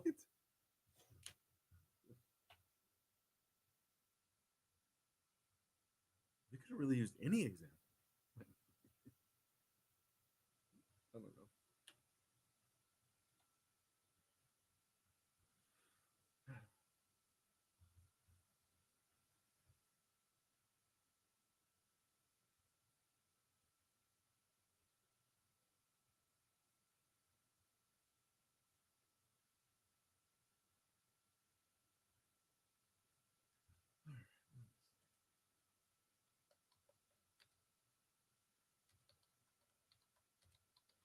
Of course, it's going to be birthdays, deaths, and national days. Let's see.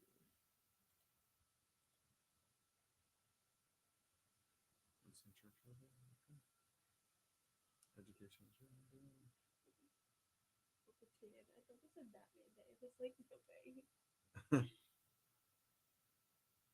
International ASMR Day. Okay. Jumbo Day.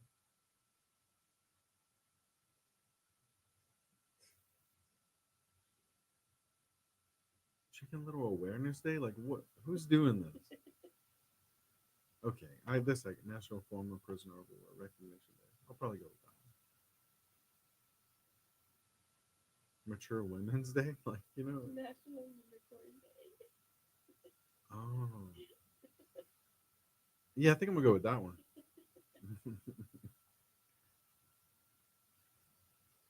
Just give everyone a heads up. It's National Unicorn Day. I don't know how you're celebrating. Maybe with a shot of the Livy Dunn energy drink. That's what we're doing today.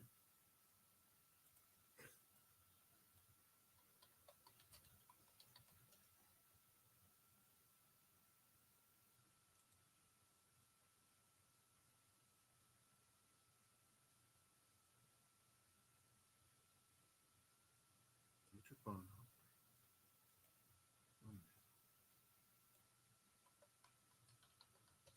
Fascinating story. Dietrich Bonhoeffer. I don't know if you're familiar with him, but yeah, he was a pastor, but he also went undercover to infiltrate like the Nazis and stuff. So yeah, it's a fascinating story. This is why most morning shows are a two-man co-host situation. Yeah. For just this right here.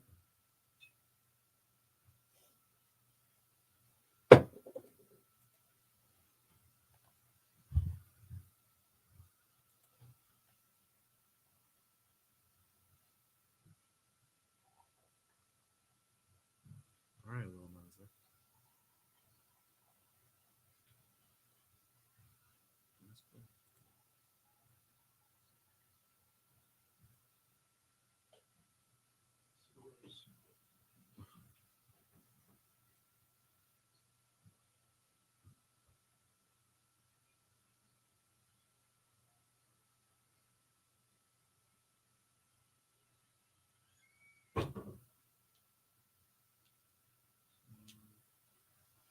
Yeah, I'll probably just name a few of these. They'll have like the sports world covered, so I'll just gotta. That's cool. Let's start there. Yeah, he'll kill me if I start with Kristen Stewart. So I'll start with. I don't even know if I'll even mention Lil Nas X. I might just.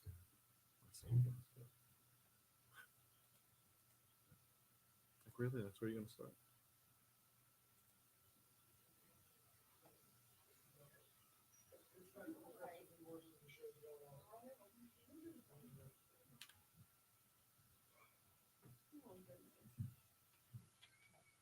Hey, good morning.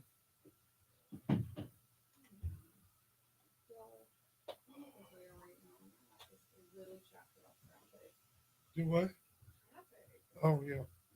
One lane at Segan, westbound, for construction, and then I guess there's a wreck at the poor traffic guy from Channel, and I was like, it's a terrible morning to live in Baton Rouge. Just stay home. Spell right. Okay. Well, I'm really sorry you're feeling bad. But the thing is, like, I feel better. I'm on the back. I felt awful on Saturday and Sunday, and I was on my way back on Monday. You can ask him. I was rocking and rolling yesterday, but towards the back end of the show, the voice started cracking like Peter Brady. And I went to bed last night. I had a voice when I went to bed last night. I woke up this morning and it was just whispers. Yeah, you sounded bad last segment. Hanging on. I don't know if you could hear me like pounding the table because I just couldn't talk. You're like, that's all I got. Talking's important in this job.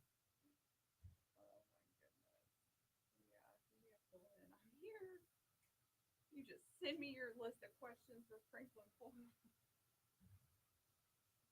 Well, and Julia. Yeah. She is always such a ray of sunshine. I mean, it is honestly, I'm really an awful person. You already played weather? Already did. 737 at Talk 107.3 FM, WBRP. Mornings with Brian Haldane, roll and ride along. We are, my apologies. I'm apologize throughout the morning. I just don't have a voice today. It's gotten progressively worse as the show is worn on. So, here's what we're going to do. Anna Johnson just gets to talk now. Just go. We got an upcoming legislative session. It starts off on Monday. There's a lot of stuff going on. Anna Johnson from the West Baton Rouge Chamber is in with us now. Good morning. How are you? Good. How are you? Fantastic. Don't I sound good? You sound like you have a smoker's call. I do. What this morning? So I went through an RFK Jr. phase this morning. I went through Jesse Ventura, not wrestler Jesse Ventura, Governor Jesse Ventura. Okay. You know, he starts questioning the CIA and he's got his place in Baja, like that Jesse Ventura. Like, and now I'm just this last segment I couldn't even respond. Like your alter ego. Yeah. You sound like Mike Moncla. You know, Mike Monkla's got like that kind of raspy. Yeah, but his is manlier. I just. I hope you're listening to this, Mike. All right, we got a session coming up. Starts on Monday. What has your attention the most? Oh my gosh. Do we want to start with the good, the bad, the funny, the ugly? We'll get to the funny because there's a lot of funny. Whew. But let's start with the good. The good. We have a lot of insurance, tax, and tort bills. Let me pull up the insurance tab. By the way, just a little inside baseball here. Anna sent me the most intricate Excel spreadsheet. This is so great. You're a bit of a nerd. Bit of a nerd. I am very detail oriented. Yeah. I think I'm damaged because I was an English minor in college. Okay. And so like everything has to be spaced correctly, same format. I mean, it drives me crazy. So even these tabs not being in alphabetical order, I'm really disappointed in myself. I'm loving all of it, up to and including support, oppose, and monitor for your recommendations down the right rail there. All right, let's start off on insurance. What's going to be the biggest? Oh my gosh. Well, so I feel like there's a crossover between insurance and tort a little bit. Yeah. So I guess we'll start with Senator Caleb Kleinpeter just because he's West Baton Rouge. But he and I had a very long conversation last week, and he's got a medical transparency bill. And so I feel like these bills are going to start to emerge a lot more as we kind of go through the session and start to weed out some of the nuances. And I know Tim Temple is speaking, I think this week. He's rolling out his big package. And so that's got our attention, obviously, on my spreadsheet. You know, we've got House Bill 440. That's Chance Henry. And so this limits the, this builds on existing regulations that insurers cannot limit the time for which an insured individual can claim medical expenses from auto accidents. And so some of the bills that we're kind of tracking have a lot to do with auto, because that's obviously one of the heartburns that you and I have, along with homeowners insurance. Everybody who owns a car has this heartburn. Yeah. So we've got another bill, Jason DeWitt. This is it creates a limitation on recovery of certain damages if the driver doesn't have automobile insurance. And so this is the no pay, no play bill. And interestingly enough, I think there's a threshold there, and I think it's 5,000 maybe. Okay. But a couple years back, I was driving on the interstate, and I remember I was almost to the Prairieville exit, and there was a Honda Pilot in front of me, and of course I'm not paying attention. And I accidentally rear-ended her. This was in bumper to bumper traffic. Yeah. Her hitch, I was driving a coupe at the time, and her hitch hit the front of my car, and it damaged my car, did nothing to hers, but obviously I was at fault because I rear-ended her. And I remember my insurance company calling me a week later, and they're like, okay, it's done. And I was like, we paid her? Like, it's, they're like, no, she's at fault. And I was like, what do you mean? They're like, she didn't have insurance on her car, so she's at fault. She shouldn't have been driving. And I was like, oh, I was like, this is great. Like, but I didn't realize it was no pay, no play state. But I think there's a threshold there. So let's talk about the you mentioned Caleb Klein Peters' bill. Can we talk about that one a little bit more in depth? Sure. Medical transparency is what we were looking for last year with the collateral source bill, right? I need everybody to repeat this line for me if you're listening. We will never fix insurance until we fix collateral source. Now repeat it, put it on repeat, right. Put it on auto repeat. That is the line you need to hear. So yes. But those two things are one and the same. Correct. Yeah. So what's the likelihood that Senator Klein Peters' bill moves forward because of different language? I mean, was this a language barrier that we were looking at here? I had Tim Temple on last week, and he was talking about how, well, a lot of folks don't understand what collateral source is. But is this simply a language barrier here, or is it a matter of we all understood what it did, and those who didn't like it because they make too much money off? Yes, it is a language thing. And that was one of the things that he and I talked about was, are we packaging this the right way? Is this going to get everybody's attention, and how is this going to come across to other people? And so, but these are things, like I said, these are nuances that need to be fixed. So, right. Unfortunately, our legislature had bills last session that would have fixed some of this, and for whatever reason, the governor vetoed those. And so, our question is anything going to change this year?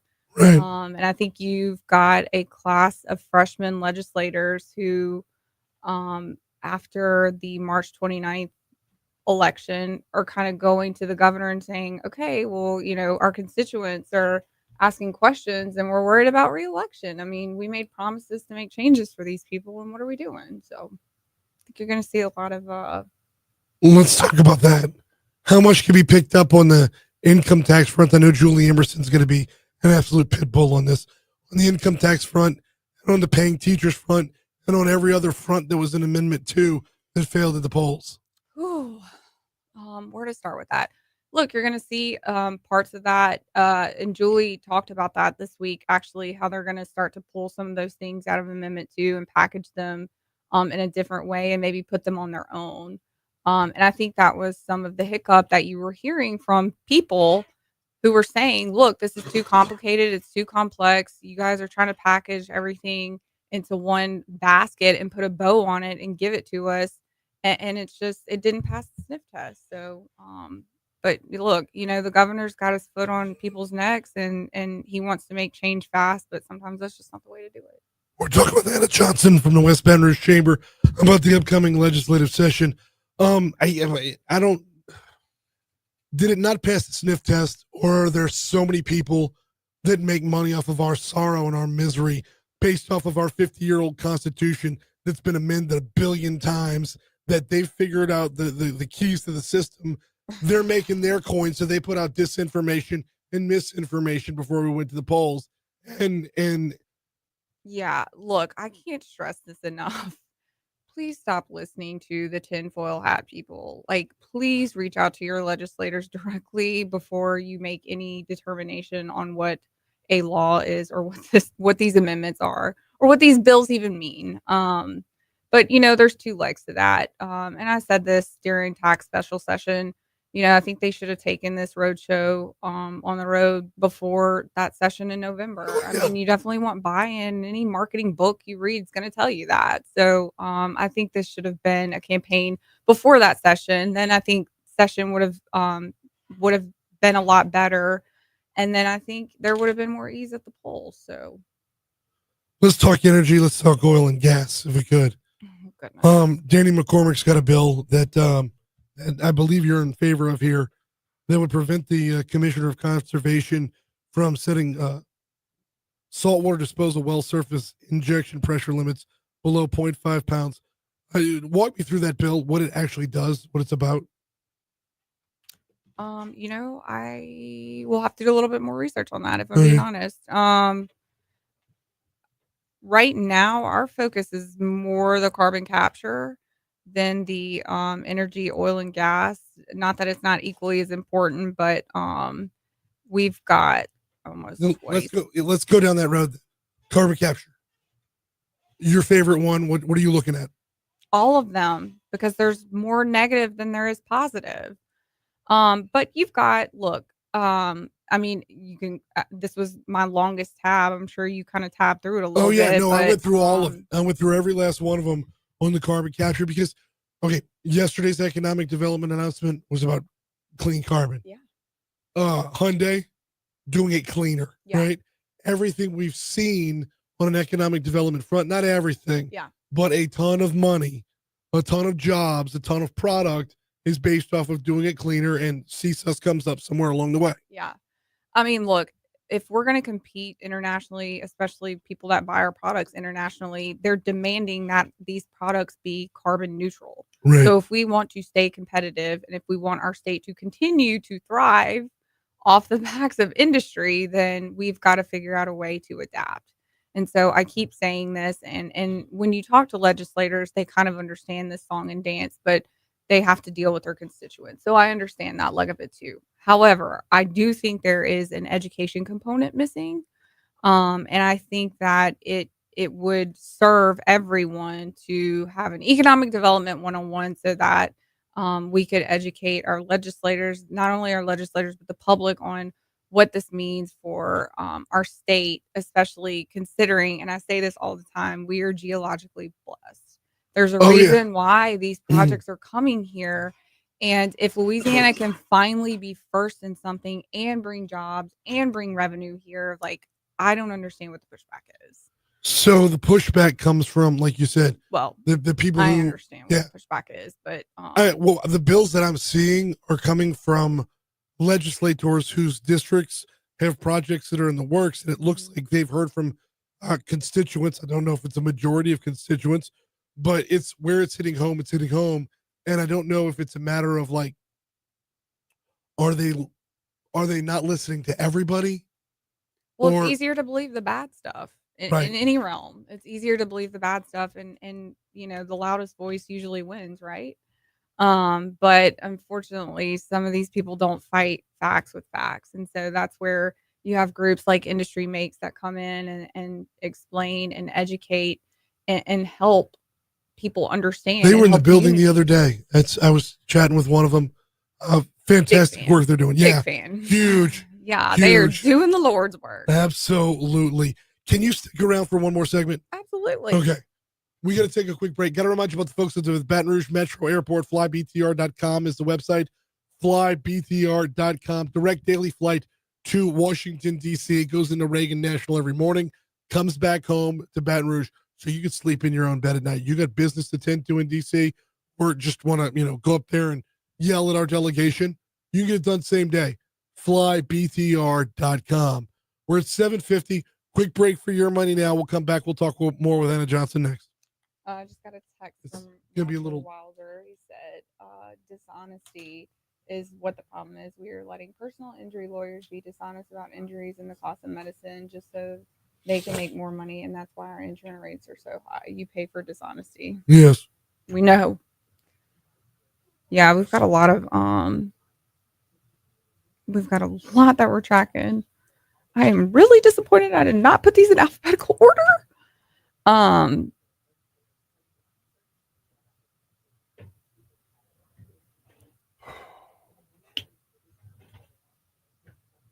Let me see what other fun stuff. Let me look at the tort bills. There were some good torts. You've got the medical expense bill, Glorioso. That one was last session. Yeah. I don't think Glorioso's medical expense bill has teeth, but I'm not ready to crap all over it yet. There was one. I think it was on the insurance. Let me go back over to insurance. Gabe Ferment, the illegal aliens. If you get in a wreck with one, you're not at fault. I agree with that. Big fan of that. DeWitt's, we talked about his. Let me look at the other good tort stuff. Yeah, Caleb's bill, the medical transparency bill, that one was last session too. But like you said, like I think it's a language thing with people, and I think honestly, The problem is when you go from collateral source to medical transparency. If I'm on the other side on that one, I'm bringing up HIPAA laws. You have no right to my records medically. No, I should be protected on that. So I don't know if that holds up or what. I mean, when are we going to add lawyers to services? I didn't see their name anywhere on these services bills that they were trying Taxable to services. right, and they should be. Well, we should have used this as a negotiating ploy. It will leave you off of taxable services if you'll stand down on tort reform. You know, I'm gonna be honest with you. After Friday, that the Chevron ruling, Jeff Landers should go to the trial lawyers and say, "Are we good now? We even? It's a wrap. I just set y'all up for the rest of your life."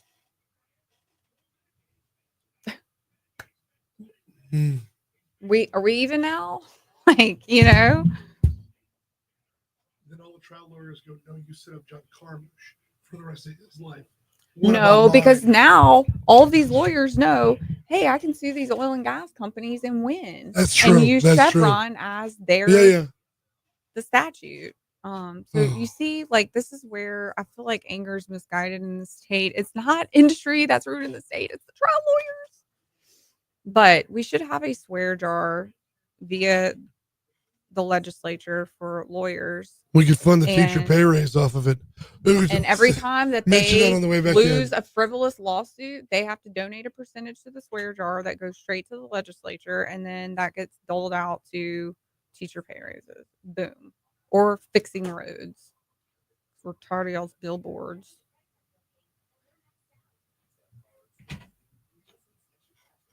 There's some TOPS bills. We don't really play in education because that's just not. It's tough. It's tough. As someone who's looking for one way to pay for Southern Miss, I hate TOPS so much. It's escalated costs of schools in Louisiana. I think the same way universal health care would escalate medical costs through the roof. Yeah. If the government's picking up the tab, why should I care what it costs? Yeah. Governments can pay for it. And then when it escalates, the government has to pay more. Right. TOPS costs us more today than it did when it started. Well, but not only that, like Trey Godfrey and I were like tossing this idea around at Thanksgiving, and he's like, I wrote a whole bill. And I was like, oh, and he's like, I think that you should be required to stay in the state 2 years after you graduate if you do the 4 years of TOPS. And then if you drop out, but you've utilized TOPS for a portion of your college, like you have to pay it back. And I'm like, I don't disagree with that. I mean, I think it would incentivize like the people. GI Bill.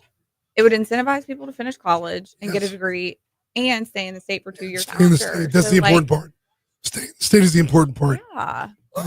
Make it like the GI Bill. Yeah. I mean, there's so many different ways you could skin that cat. So I'm like, what are we doing? 7:55 at Talk 107.3 FM WBRP. Mornings with Brian Haldane, rolling right along, such as it is, battling through. I had a voice when I went to bed last night. And then when you wake up at 3:45 in the morning to go to work, and Smoke who a you pack can of call cigs. at 3:00 in the morning, 3:45 in the morning, ain't nobody taking my phone call. Franz might. Yeah, but he's got to do court TV. He's So very important. we got Anna Johnson in with us. All right, we've broken down a number of different. We've talked about a number of different areas Yeah. within. We got 4 minutes till the top of the hour. Can we do some of the fun stuff? Sure. Okay. Anybody who's got the word "big" in their name is kind of in the crosshairs this session. Big John Ilg has a bill. Tell me about it, please. Prohibits the intentional release of inflated balloons outdoors and provides a line for releasing inflated balloons. I think this one has to do with litter. Yeah. But I mean, look, you have my attention. I mean, inflated balloons. Look, I'm ADD, Right. so I'm chasing butterflies all the time. I'm like, Do this you sounds fun. do you penalize them on the way up, or do you penalize them on the way down? How do you even monitor that? And Well, where do you just- stop all right. with the foolishness? Let's Okay, what say- about confetti? Because I'm going to tell you right now, if you drop confetti or glitter, it's stuck with you for life. Glitter is there for worse than life. beach sand. I mean, Absolutely, we should find people for glitter. so where For do you sure. stop? But like, okay, let's say we're in Slidell, okay, and we want to do a little memorial balloon release, and the wind is blowing from the west to the east. Well, we just littered Diamond Head. I'm not worried about that. But under Big John Ilge's bill, I'm still due a fine because I let the balloon go in the first place. Who's monitoring this? I don't I know. mean, really, like, Well, who is speaking of there? who's monitoring, how about Senator Jay Luno wants to put a fine on people who drive slow in the left-hand lane? I'm a big fan. Big fan. No. Call me Jay. Call me. Okay. I Got will. a couple problems here. A couple problems. First of all, proof. Yeah. How did you Again, prove they were who's, driving who's slow in the left-hand monitoring lane? this? Like, Right. it Are you- sounds great in theory, but in reality, like, this is going to cost a lot more than it's really worth. What? So yeah, you get your proof problem here. Yeah. Say no problem, Brian. I'm going to whip out my cell phone and I'm going to film my speedometer and then film the license plate of the car in front of me and submit that to police. Well, you know what?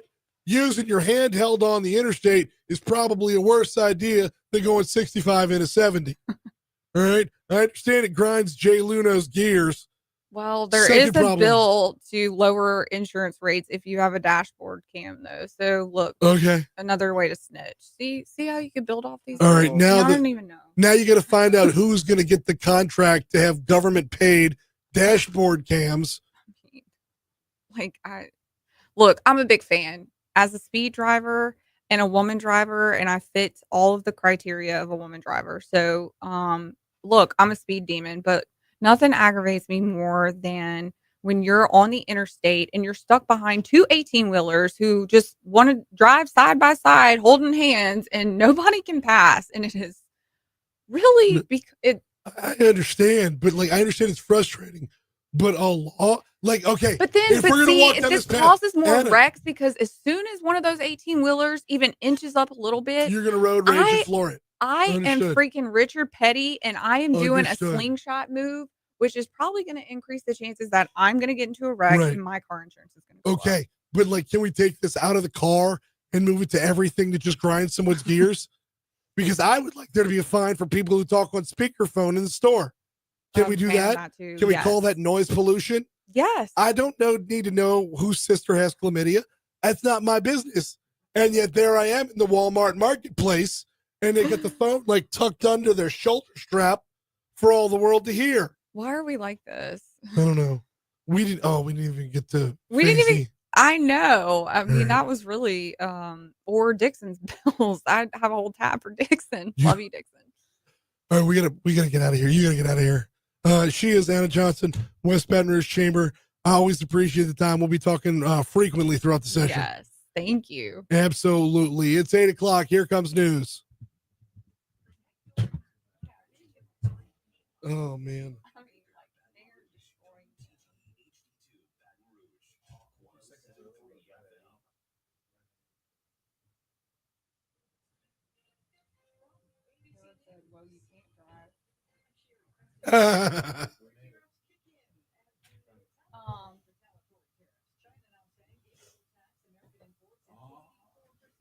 I don't even have a lozenge. Lozenge. That's all right. I need to go home and sleep, and call Gordy and cut him out for you, I'm happy to do that. No. No, I can't go home and sleep. Press conference at 10 at the Capitol. Insurance plans. Oh yeah, the Tim Temple stuff. Yeah, when the governor's going to tell us it's all going to be okay, Well, or so he learned on a turkey hunt. I don't think he was on the turkey hunter. Jack McFarland said, but see, I don't know what to believe. So Jack McFarland said Jeff wasn't there. He said it was actually me who was on the turkey hunt, and somebody. He said I was wearing a like one of those windbreaker jackets, and he said a photographer took a picture from an angle where I guess it looked like Jeff or I looked like Jeff, but he said Jeff wasn't there, and so I'm like, I don't know if I believe it. But So.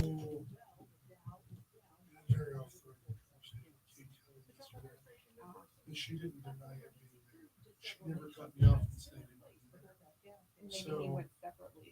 well, because I spun it as a positive thing. Why wouldn't, if trial lawyers have been told the root of the problem, why not talk to the root of the problem and see what becomes of it? He already knows what the problem is. Well, I know he You knows don't the need to have a problem is. conversation. We don't need to have a conversation about The it problem is anymore. he has millions of their dollars. Yeah, That's the the shit. problem. But also, his ass is on the chopping block after March 29th. That was a very loud FU, and he has to have a win in this session. And it's got to be insurance or tort reform. But if you look at all the comments on everything that has been posted, everybody's like, what about my insurance? What about my insurance? What about insurance? Like, taxes is a very close second, but any study that you've seen from Lobby, Pelican, PAR, the number one issue is insurance. Like, let's fix that, and then maybe we can tackle tax since nobody can agree on it. But Let me walk you down and refill my hot water. it's a mess. Yeah. What? I was an idiot. What do you say? I knew they would come from my inflatables one day. I'm keeping Sally indoors from now on.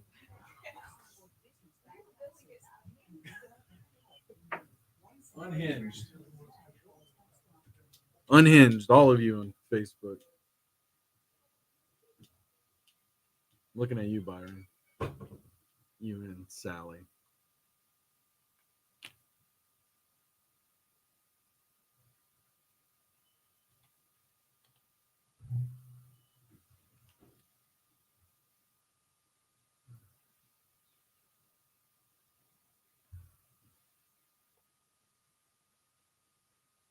Yeah, the 8 o'clock hours. I'm tipping it.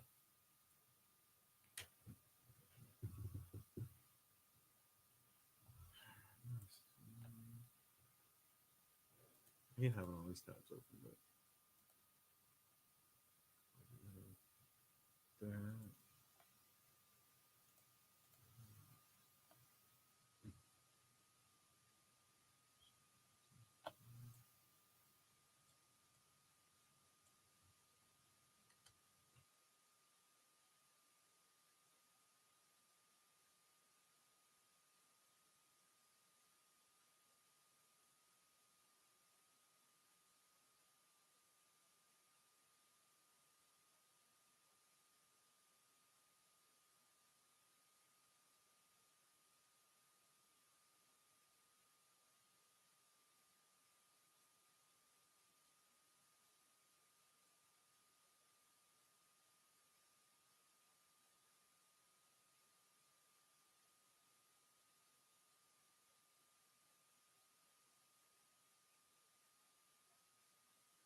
Potatoes.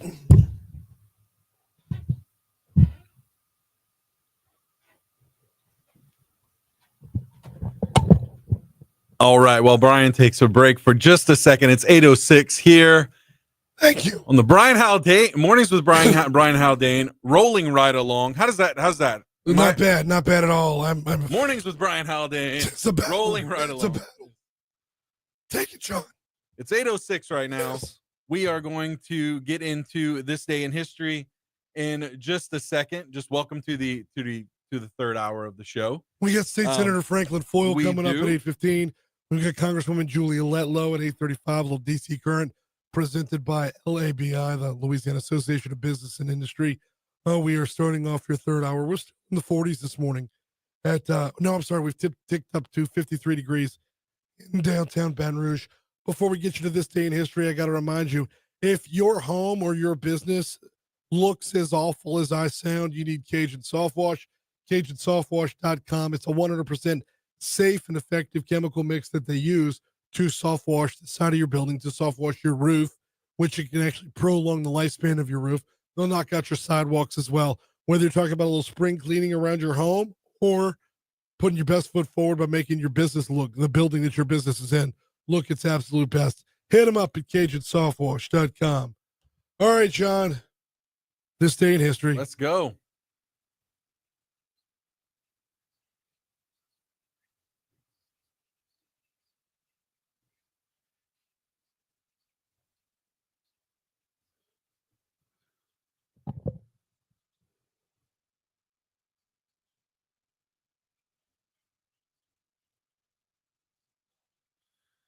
All right, we're starting off in 1865, taking it way back, where Confederate General Robert E. Lee and 26,765 troops surrender to U.S. Lieutenant General Ulysses S. Grant, ending the Civil War in Northern Virginia today. How about it? 1866, Civil Rights Bill passes over President Andrew Johnson's veto. All right. 1909, the U.S. Congress passes the Payne-Aldrich Bill, raising certain tariffs on goods entering the United States. See, this is the first time we see tariffs. No, we've done the tariff thing before. Yeah. So, I know economists hate tariffs because they tend to narrow the scope of the economy a little bit too much. Yeah. And the stepping away from all of it, the more directed they are, the more surgical they are, the better.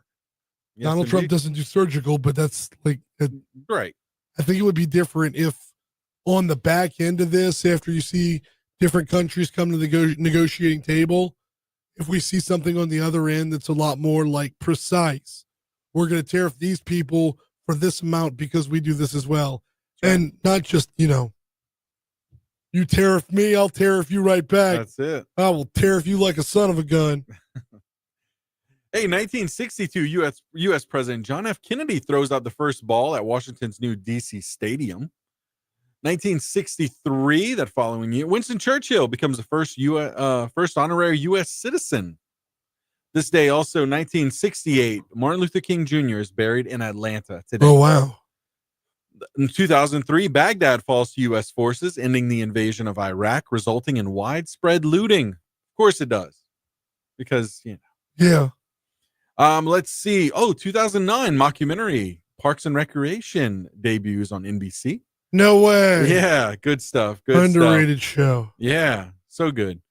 Let's see. This is fascinating. 2012, The Lion King becomes the highest grossing Broadway show, overtaking The Phantom of the Opera. I don't know, but it's just The Lion King. The Lion King, which looks really good on Broadway. Anyway. All right. 2024, James and Jennifer Crumbley, the first parents held criminally responsible for a U.S. mass school shooting committed by their child, are sentenced to 10 to 15 years for manslaughter in Michigan. All right. So parents of these kids are now getting, I mean, where else do you turn, right? Exactly. Moving on to birthdays.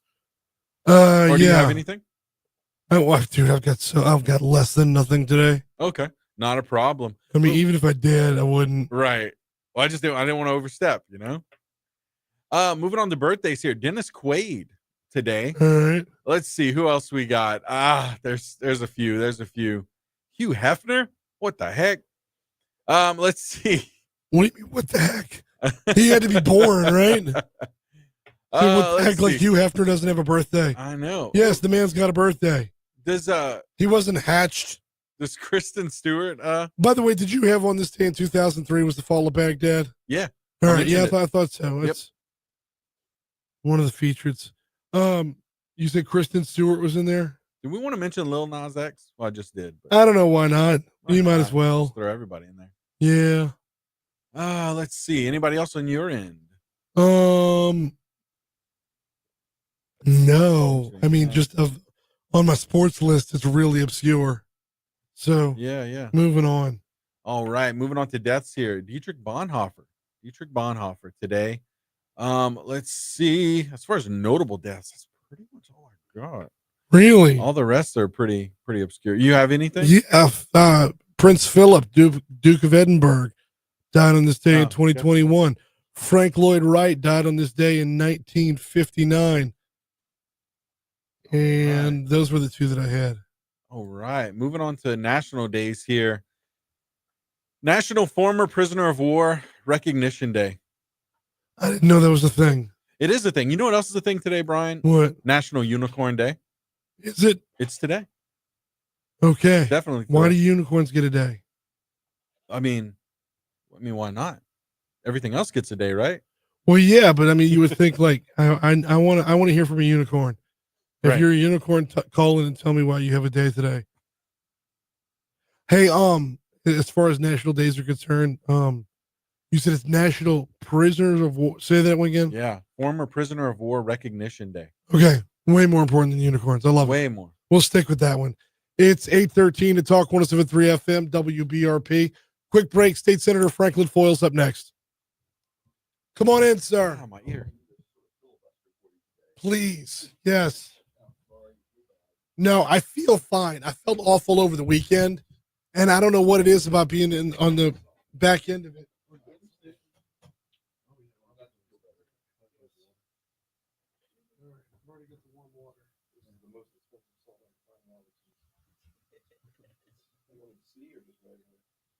Dead Sea. There we go. This is your personal fault. I was explaining to John and Jassy, this is why the majority of morning shows are 2 minutes each. It's like, who am I going to call at 3:45 in the morning? I think I got it, okay. Sure. As long as I'm. You're almost there. You feed me questions. I can help. Yeah, there were parts where like Scott Burns where like I was looking at him like if I need to like give me a transcript or something, just kind of I'll ask the questions. Where's the AI when you need it? Right. Are we going to get anywhere with insurance? Maybe. Okay. When you say open-ended, you mean like not like a trap question? No. No, I'm teasing Like, you. So tell me why, so I can help you, so I can talk more. Yeah. No, I was just joking. No, you can ask me whatever you want, of course. Well, I want to start with the rest of your bills. Sure. You got a couple. The last time you were on, you said you had more to come. I have one dealing with the airport to restructure the airport governing authority. I've got one for charter schools. It's a fund to help charter schools, where charter schools can borrow money to build the facilities. I've dropped those two, I think, since we spoke last. I have one dealing with levee boards where they can do more in-house construction. The one with the Baton Rouge Airport. What is it? That came from a study that the Baton Rouge Airport commissioned, and it was a recommendation. So they're on board with it? They are, but the city council still has to approve. It gives the city council the authority to set up an airport commission, an independent commission. They're still not completely independent because it's the council appoints the commission. Yeah. It's just instead of the council controlling everything at the airport, you would have an independent commission. That's how other airports do it, other successful airports. Okay. It's a little controversial, but The airport is a sponsor of the show, so I didn't want to like walk down a path where if they're wholly opposed. oh no, Mike Edwards loves it. Okay. Put some experience requirements for some of the commissioners, so it's not as political. Some of the political people may not like it as much because we are trying to make some qualifications to make the board a little bit more professional. But the council has to approve it. All right.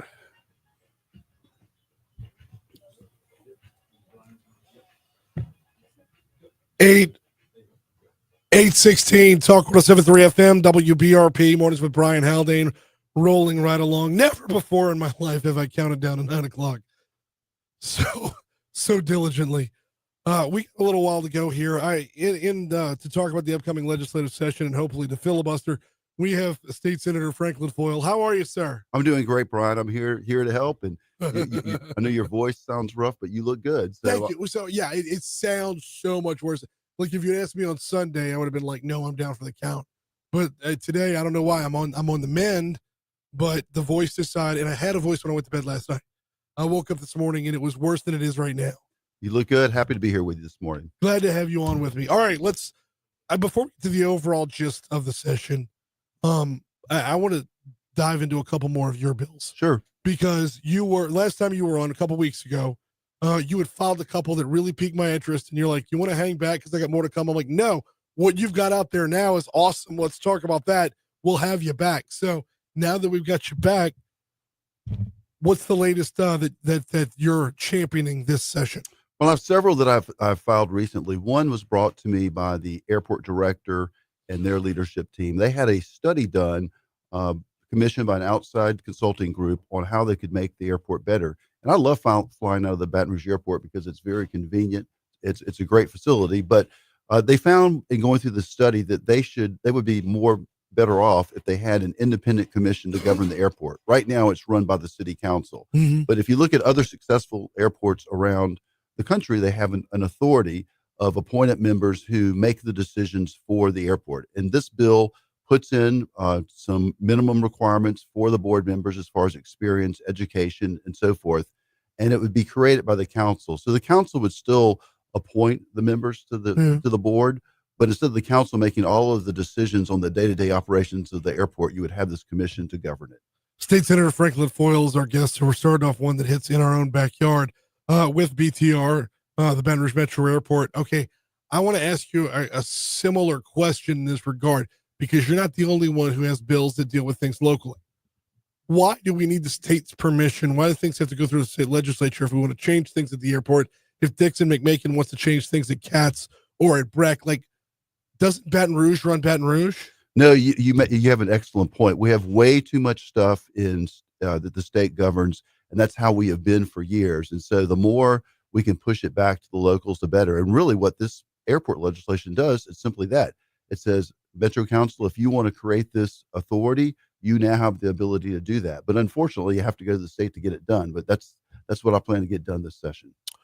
State Senator Franklin Foyle is with us. Okay, let's move over to charter schools, because I'm loving this one. It's pending Senate Finance. The administration of the Louisiana Charter School Startup Loan Fund expands the authorized uses of the fund. What does that do? So right now we have a fund in place to try to help new charter schools borrow money to build the facilities. People may not know, but if a charter school comes to Baton Rouge, they have to build the facility or buy a facility to start their school. And so what this fund does, it uses state funds and federal funds to make low interest loans or interest-free loans available so we can get new charter schools in the area. And it's just something that we're trying to do to promote charter schools and give them an opportunity to come to our community. Is this going to run into any? I would imagine where we're at with charter schools right now in Louisiana, we've seen success. We've seen a couple failures, but we've seen a lot of success. Is this going to run into? I don't see the brick wall that this is going to hit. No, it will not. It does not create any new charter schools. It's Right. simply for those that have been authorized either by the local school board or the Bessie board. They would be able to go to this fund and access it for money to build their facilities. We've got you've got a stack of bills here. A couple of them we talked about last time around.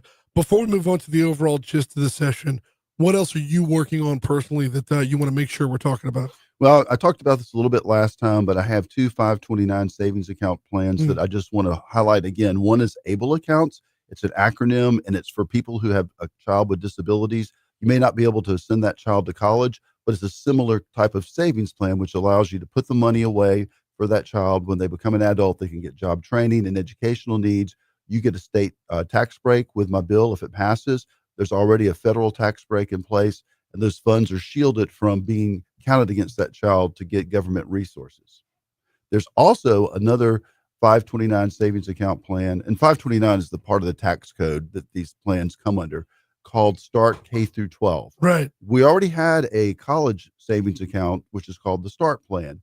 Well, I wanted to expand that, and Congress authorized that under the first Trump tax cuts to allow us to create a savings account. If you want to start saving for your child to go to a private school, you can get a federal tax break. What my bill does, it also gives you a similar state tax break, just like you would get for the START plan.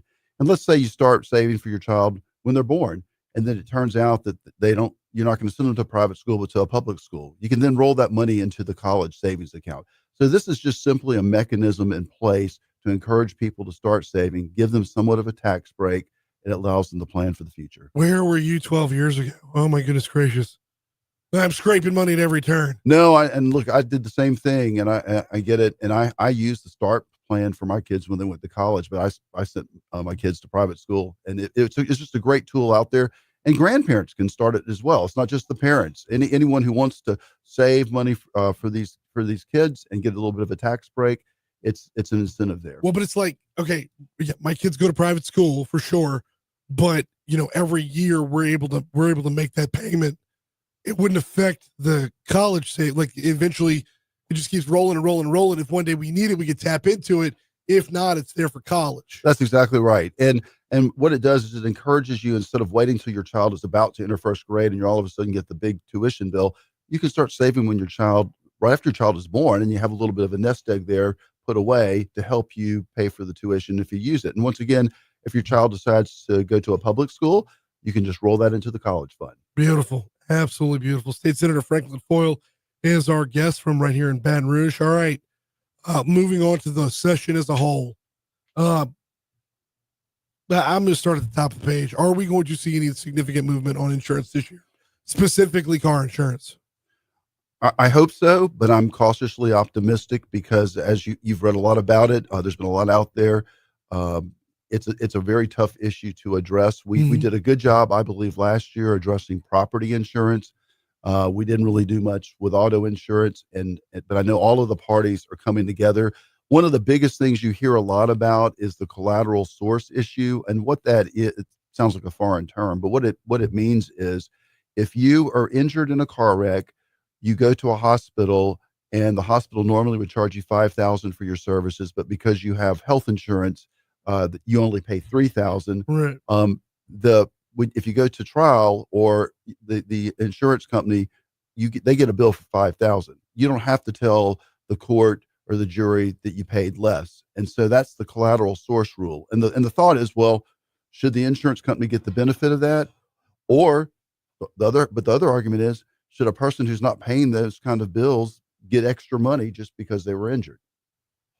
So the extra money because they were injured part is what's costing us. Yeah, that's the rub. And so, most people that I talk to will say, hey, if you're injured, you should get compensated for your losses. And so that's the issue, that you're faced with that issue. And there's some other things we can do on auto insurance reform as well, but there's no hiding the fact that we're, if not the highest, one of the highest in the country as far as our auto insurance. So what we're calling collateral source, we're going to be talking about in terms of medical transparency this year, as I understand it. Yeah, that's right. And that there was a bill that passed last session that dealt with some of that, and the governor decided to veto that bill. Since that time, I know the governor and others in the legislature have been working with some of the trial lawyers to try to come up with some type of resolution. But it's a tough issue, and we'll see where we go. But once again, I am hearing from a lot of constituents who are just tired of paying these high auto insurance rates. We are at a fever pitch when it comes to the level of interest of this right now. I don't know that the cries can get any louder. So with that in mind, it's like, why does this keep getting stuck? Yeah, well, you've got powerful forces on both sides who push on this issue, and our legislature has strong advocates on both sides. Once again, I think that we will get a bill across the finish line, but ideally we want to get a bill across the finish line that the governor can support. And that's, Right. so we'll be successful. Well, last year when it came to collateral source, a bill got across the finish line that came within one vote of being veto proof. Governor vetoed it and the veto stood. Like, is now the time where we need to start saying, you know what, veto what you want to veto. That's the way this game is played. Those are the rules of the game. It's going to come back to us. Are we to that point yet? I don't think so. Look, we have a supermajority Republicans in the legislature. We have a Republican governor. It's in our best interest to all try to work together to get a product across the finish line that we can all support. We got State Senator Franklin Foyle in with us. You're on the insurance committee, right? I am. Yeah. I chair the Revenue and Fiscal Affairs Committee, which is a tax committee, but I am a member of the insurance committee. Just finished my first year. I've been in the legislature now for 17 years, and it's my first time to serve on it. And I've actually really enjoyed it. I've learned a lot. And if I'm not mistaken, this is the first time I've ever argued. We didn't lead with Rev and Fisk. Like, that's normally the number one, but insurance is at that fever pitch right now. All right, moving over to Rev and Fisk. What's going to be hot there? Yeah, that's certainly, we're going to have a lot in our committee. It's a fiscal session. There are already some constitutional amendments that have been proposed in the House to try to do some of the things that failed in Constitutional Amendment 2 recently. That was a very ambitious package that we put forth to the public. I thought it was a really good amendment, but it was a little, unfortunately, I think it was too much for people to digest in one amendment, and people wanted options. That's what we heard, or that's what I heard. So we're coming back with a couple of different amendments that do some of the really good things that Constitutional Amendment 2 did, and we'll see those move forward. And they probably won't make it to the ballot, though, till the primaries for the federal elections next 2026, because there's no state election in 2025. Right. Why are y'all being so level-headed about this, about Amendment 2? I talked to Senator Miguez last week, and just every state legislator that I've talked about, head on a swivel, moving forward, got to line up for the next down, right? Meanwhile, I'm still livid. Yeah, so much misinformation. There really was. I was frustrated as well. But the bottom line is, it's got a lot of good stuff. It's really a game changer for Louisiana to pass something like this. And I tell people, in a legislative term, you have 4 years, which means you have 4 sessions. So you have to keep the pedal to the metal. You don't have time to slow down and regroup. Keep going. You say that. There were 4 sessions last year. Well, good point. 4 regular sessions, shall we? Four regular sessions, shall we say.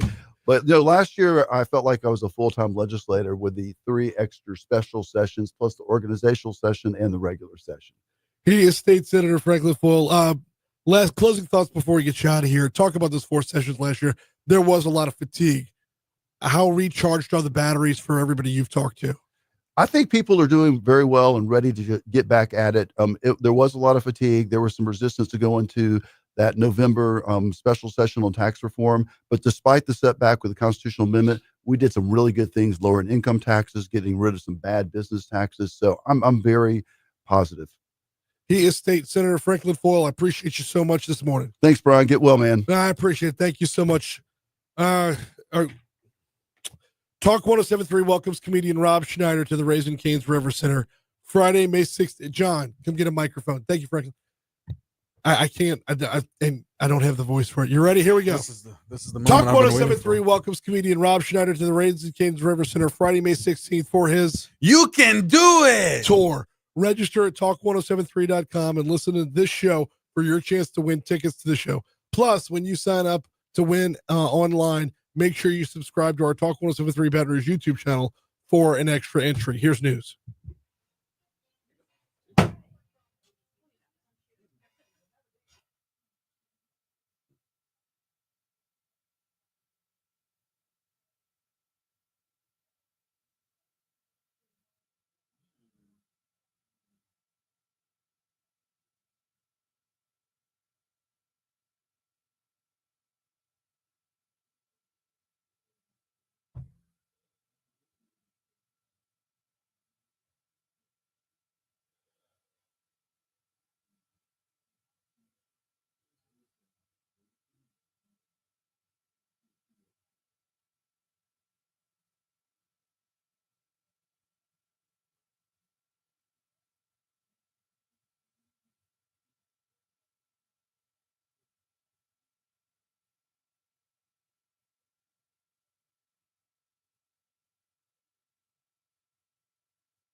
What do we do if Julia no shows? I can't just fill for 12 minutes. So,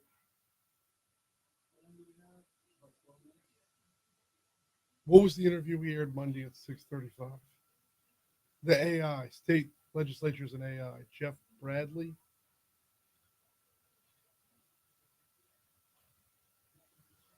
Gargling so much salt water, I think my blood pressure is going up. Awesome.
Welcome back to the only morning show that would be better performed than American Sign Language. Mornings with Brian Haldane continues this morning. It has been brutal. Thank y'all for fighting it out with me. We are nowhere near done just yet. We got one more guest on the docket. That would be Congresswoman Julia Letlow for a little DC Current presented by LABI. Intro.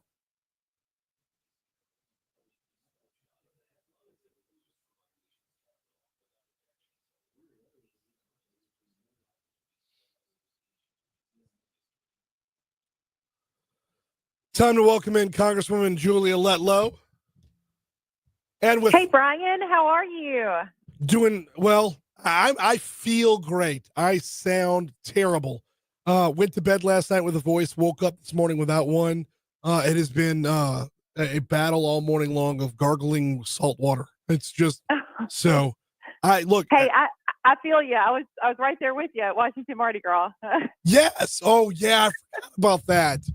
And there I was making fun, and this is karma. This is karma come back to get me, and it would be on a day where you're going to be on. So, seeing as filibusters are all the rage in DC right now, I'm going to kind of lean on you a lot in this segment. Sure. Well, hey, Brian, I'd love to share something that I don't think, and I can't believe I haven't done it yet.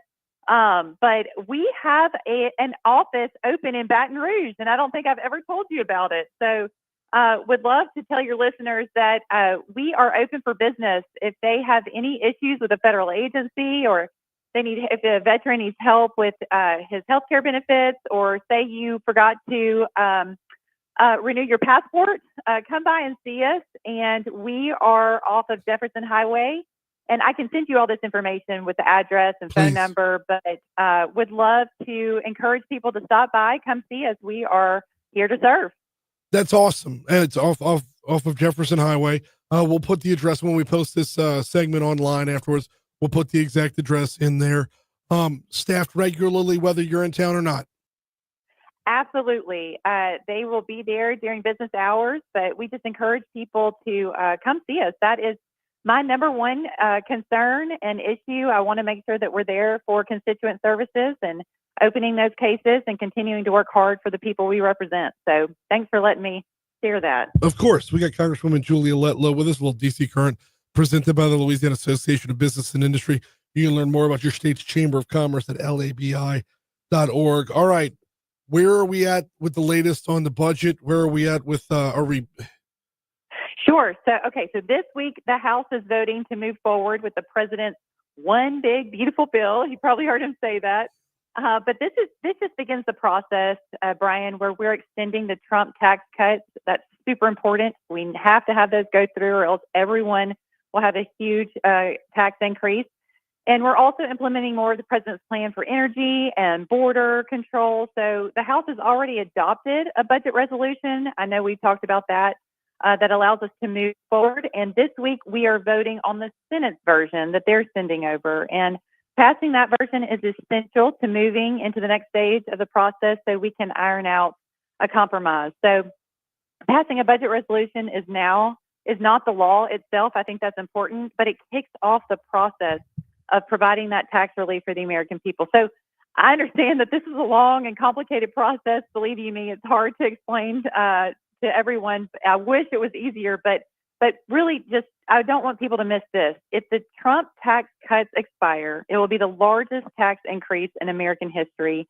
And that's why he's pushing so hard on it. That's why Congress, my House colleagues, Senate colleagues are pushing that we have to act now. We have to move this process forward. now, in order to get to that reconciliation process, part of the process, the Senate package does have to pass, right? Yeah, so the Senate made their changes to it, and they bring it over to us, and we have to pass it. And then reconciliation process begins formally. And that's going to be more of a complicated process moving forward. Each committee will go and do their work. You'll hear a lot about the work that's taking place in Ways and Means, where they'll be talking about these tax cuts moving forward. But yeah, that's where the real nitty gritty begins, and we roll up our sleeves and get to work.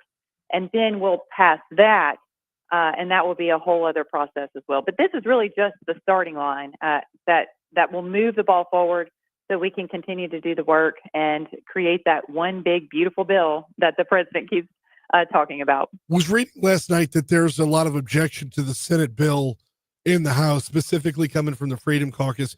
Is that going to hold things up? Because if we can't get the reconciliation until both sides have passed, and there's still negotiating to be done in reconciliation, but does it hold up the process to not move the Senate bill forward? It's my hope that it won't. The holdouts actually had a meeting at the White House yesterday. I'm hopeful that the president was able to share how important it is that we all unify, come together. I've been so pleasantly surprised in the past that we've been able to all get on the same page and vote this through. So I know that the speaker, the majority leader, Scalise, the whip, everybody has been working nonstop to make sure that their concerns are heard, but also alleviated, that they know that we're going to continue making sure that we're providing those cuts that are so important in this overall budget process. So, again, what we're trying to share with them is this is just the beginning. This is the beginning of a long process. So I'm hopeful that everybody will get on board. We're going to vote today or tomorrow. And so I'll have more answers for you then. Perfect. We got Congresswoman Julia Letlow with us for a couple more minutes. This is DC Current presented by LABI.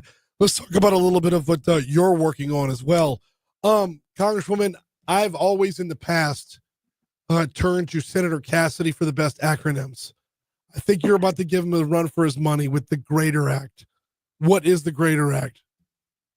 Yeah, so it's so funny that you say that, because we all sit around and try to come up with the best acronyms for our bills, and then nobody can actually say what the full bill name is. But so the Greater Act is, it's no secret that economic development is a huge priority of mine. I know that it's going to continue to move the state forward. We've already had these amazing announcements with the meta announcements in my district, and then Hyundai. I mean, it's an exciting time. But something that's also really near and dear to my heart is our rural communities and making sure that they have a chance for economic development as well. And so what I found up here, Brian, is that you have all of these different administrations, like the Small Business Administration, we have the Delta Regional Authority, we have the Appalachian Regional Commission. All of these things are trying to help our rural communities and small businesses get on their feet and to be able to contribute to the economy. But they're all siloed. And you find that in federal government, that no one's really working together, coming together for the betterment of the people that we serve. So this bill really just says, hey, guys, everybody, let's start rowing in the right direction, get on the same page. We're all about government efficiency these days.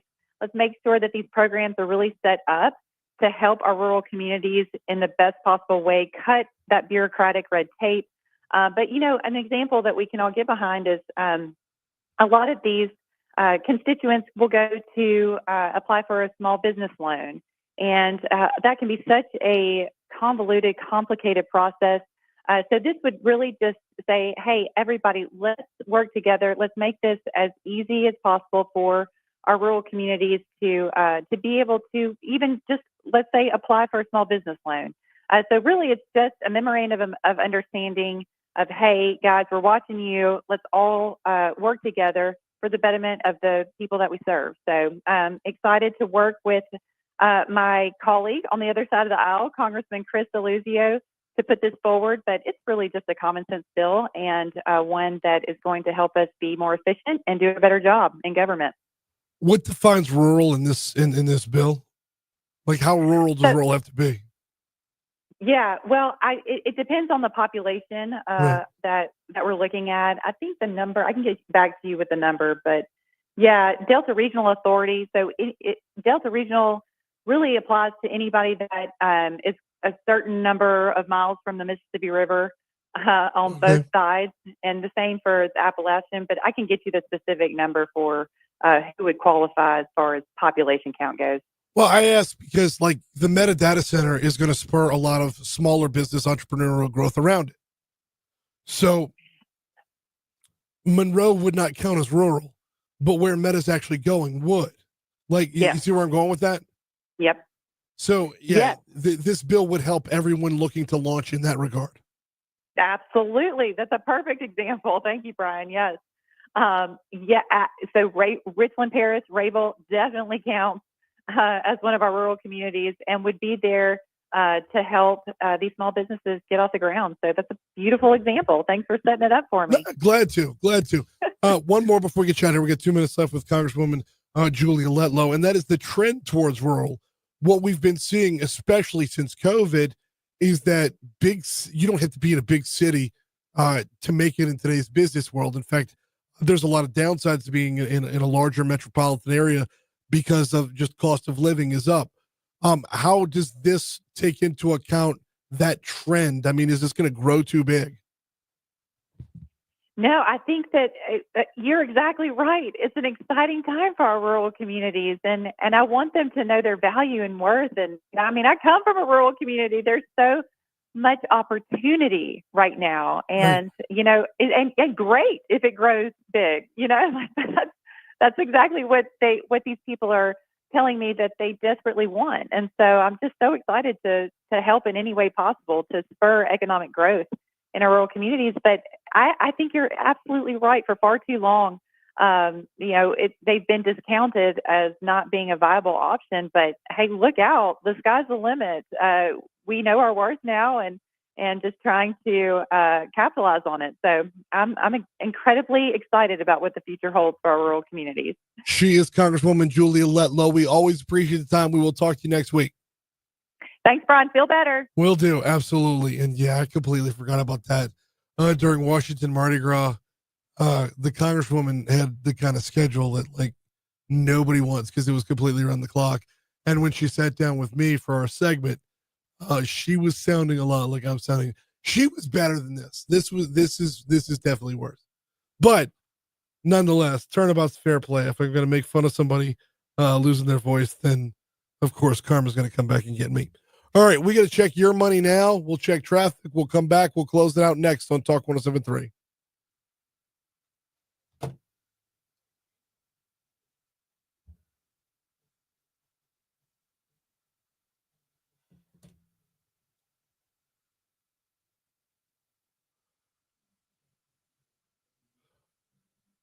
We're going to go back to cuts 10, 11, and 12 here instead of the outside in. So I don't feel like talking the whole way through.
No, it's the spot. Medicaid wasn't created for economic development. He's asking where's the prosperity in Medicaid? The prosperity is your those who are already suffering are going to suffer more.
Thank you, Galen. I appreciate it, man. I'm trying. It's Renee says thank you, John, for stepping up. It's in the you can do it. Is that Brian or an 80s wrestler? I'm telling you, like, because I gotta change where I'm engaging my vocal cords, and I don't know why. It's who's the guy that used to be on Mad TV? Will Sasso.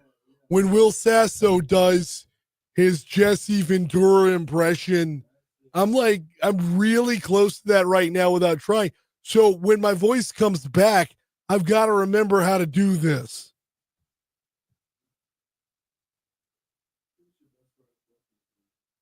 No, because it takes too much energy, and that's going to rattle the vocal cords till I snap.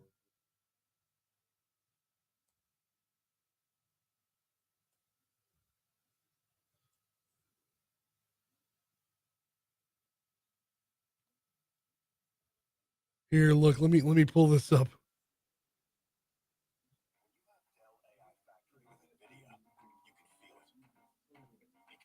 I just gotta say thank you for answering my FaceTime. Of course. But that day was so ridiculous. I bet. I'm with Jesse Ventura. Karrion Kross is there. He's doing Jesse Ventura for Jesse Ventura. Yeah. Hey, should I FaceTime Will Sasso? He does the best Jesse Ventura. And he's like, who's that? I don't know who that is. You'll have to educate me who that is. How does he not know that you're doing these impressions? Because I live in the Baja 6 months out of the week. And you know that, Chris. I don't have TV. Why would I watch American TV there? You know, I can't. I don't. We have satellite. I have solar. I'm 4 miles from pavement out there, and I can't watch American news. But I tell you what I can do. I can put my hand into a whale shark's mouth and I can. They love having their gums scratched, and you look into their eyes and they're intelligent.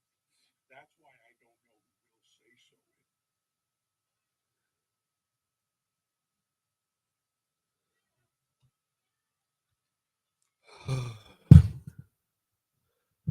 856 Talk Roll 73 FM, WBRP, mornings with Brian Haldane, rolling right along. Oh, don't give out on me now. Got 3.5 minutes to go before we get out of here. Do need to remind you about the folks over at PF Chang's. If you don't have your lunch plans yet, PF Chang's would be a great stop. You have oh man, I tell you what, I can go for some miso soup right now. Nice hot and sour soup would be the way to go for sure.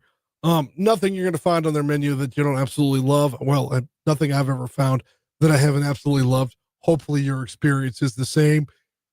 Off Corporate Boulevard in Town Center, look for the giant golden horse. It is PF Chang's. Also, how about a shout out to Raging Cajun, the seasoning? Because you're supposed to gargle salt water when you don't have a voice. And we had Raging Cajun seasoning in the house. So, no, I'm just kidding. Shout out to Cade for bringing in a big old thing full of salt so I can get it done. Unreal. Before we get out of here, one more news story I wanted to cover this morning, and that is what's coming up at 10 o'clock. 10 o'clock, I will be over on the fourth floor of the state capitol, exactly where I was yesterday when Governor Landry announced the new blue ammonia facility coming to Livingston Parish. Or, I'm sorry, Ascension Parish. Wow, big faux pas there. The West Bank of Ascension Parish at that. $4 billion investment coming that way. All, by the way, going to the same like Riverplex Mega Park, whatever the name of it is. Is it the Riverplex Mega Park? Either way, it sounds like it was named by somebody who names a fireworks stand. But so you have the Hyundai announcement a couple weeks ago, and now you've got this blue ammonia announcement from CF Industries, and they're basically going to be neighbor tenants over there. So big things coming to Ascension Parish for sure. We are efforting to get Ascension Parish President Clint Quinmall on with us. I want to say for Friday morning, to follow up on that. Anyway, in the very same room where the CF Industries announcement was yesterday, Governor Landry is set to announce his plan for lowering insurance premiums. A new poll showing that this could be the single most important announcement of his governorship. Bernie Pincinette and Greg Gregomer did within the poll. It shows a deep dissatisfaction with the state's direction on insurance and the failure to rein in premiums. 46% of the respondents have an unfavorable opinion of Governor Landry's job performance in this regard, and it's tied directly to the insurance crisis. Until he does something about the amount of money Louisiana residents are paying out of their pocket for insurance, he's not going to get a lot of credit. When you're seeing so many wins on the economic development front, it absolutely sucks to have them squandered on something like this that affects all of us. And oh, by the way, anybody that moves back home to Louisiana with a new job is going to have to face these same insurance costs as well. Pincinette says the governor's not the only one being held accountable for the crisis. Trial lawyers are a problem. Insurance regulators are a problem. Insurance companies are a problem. But those people are not responsible for the high cost of insurance. I'm hard pressed to hold the legislature fully responsible here because they did their job last time around and passed a number of bills. Let's see them get bills passed that will pass the governor's desk as well.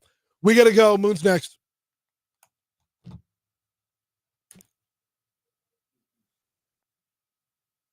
All right, Facebook. I would love to stay and play, but clearly y'all can hear it in my voice that that's just not going to happen. We'll see y'all tomorrow. Later.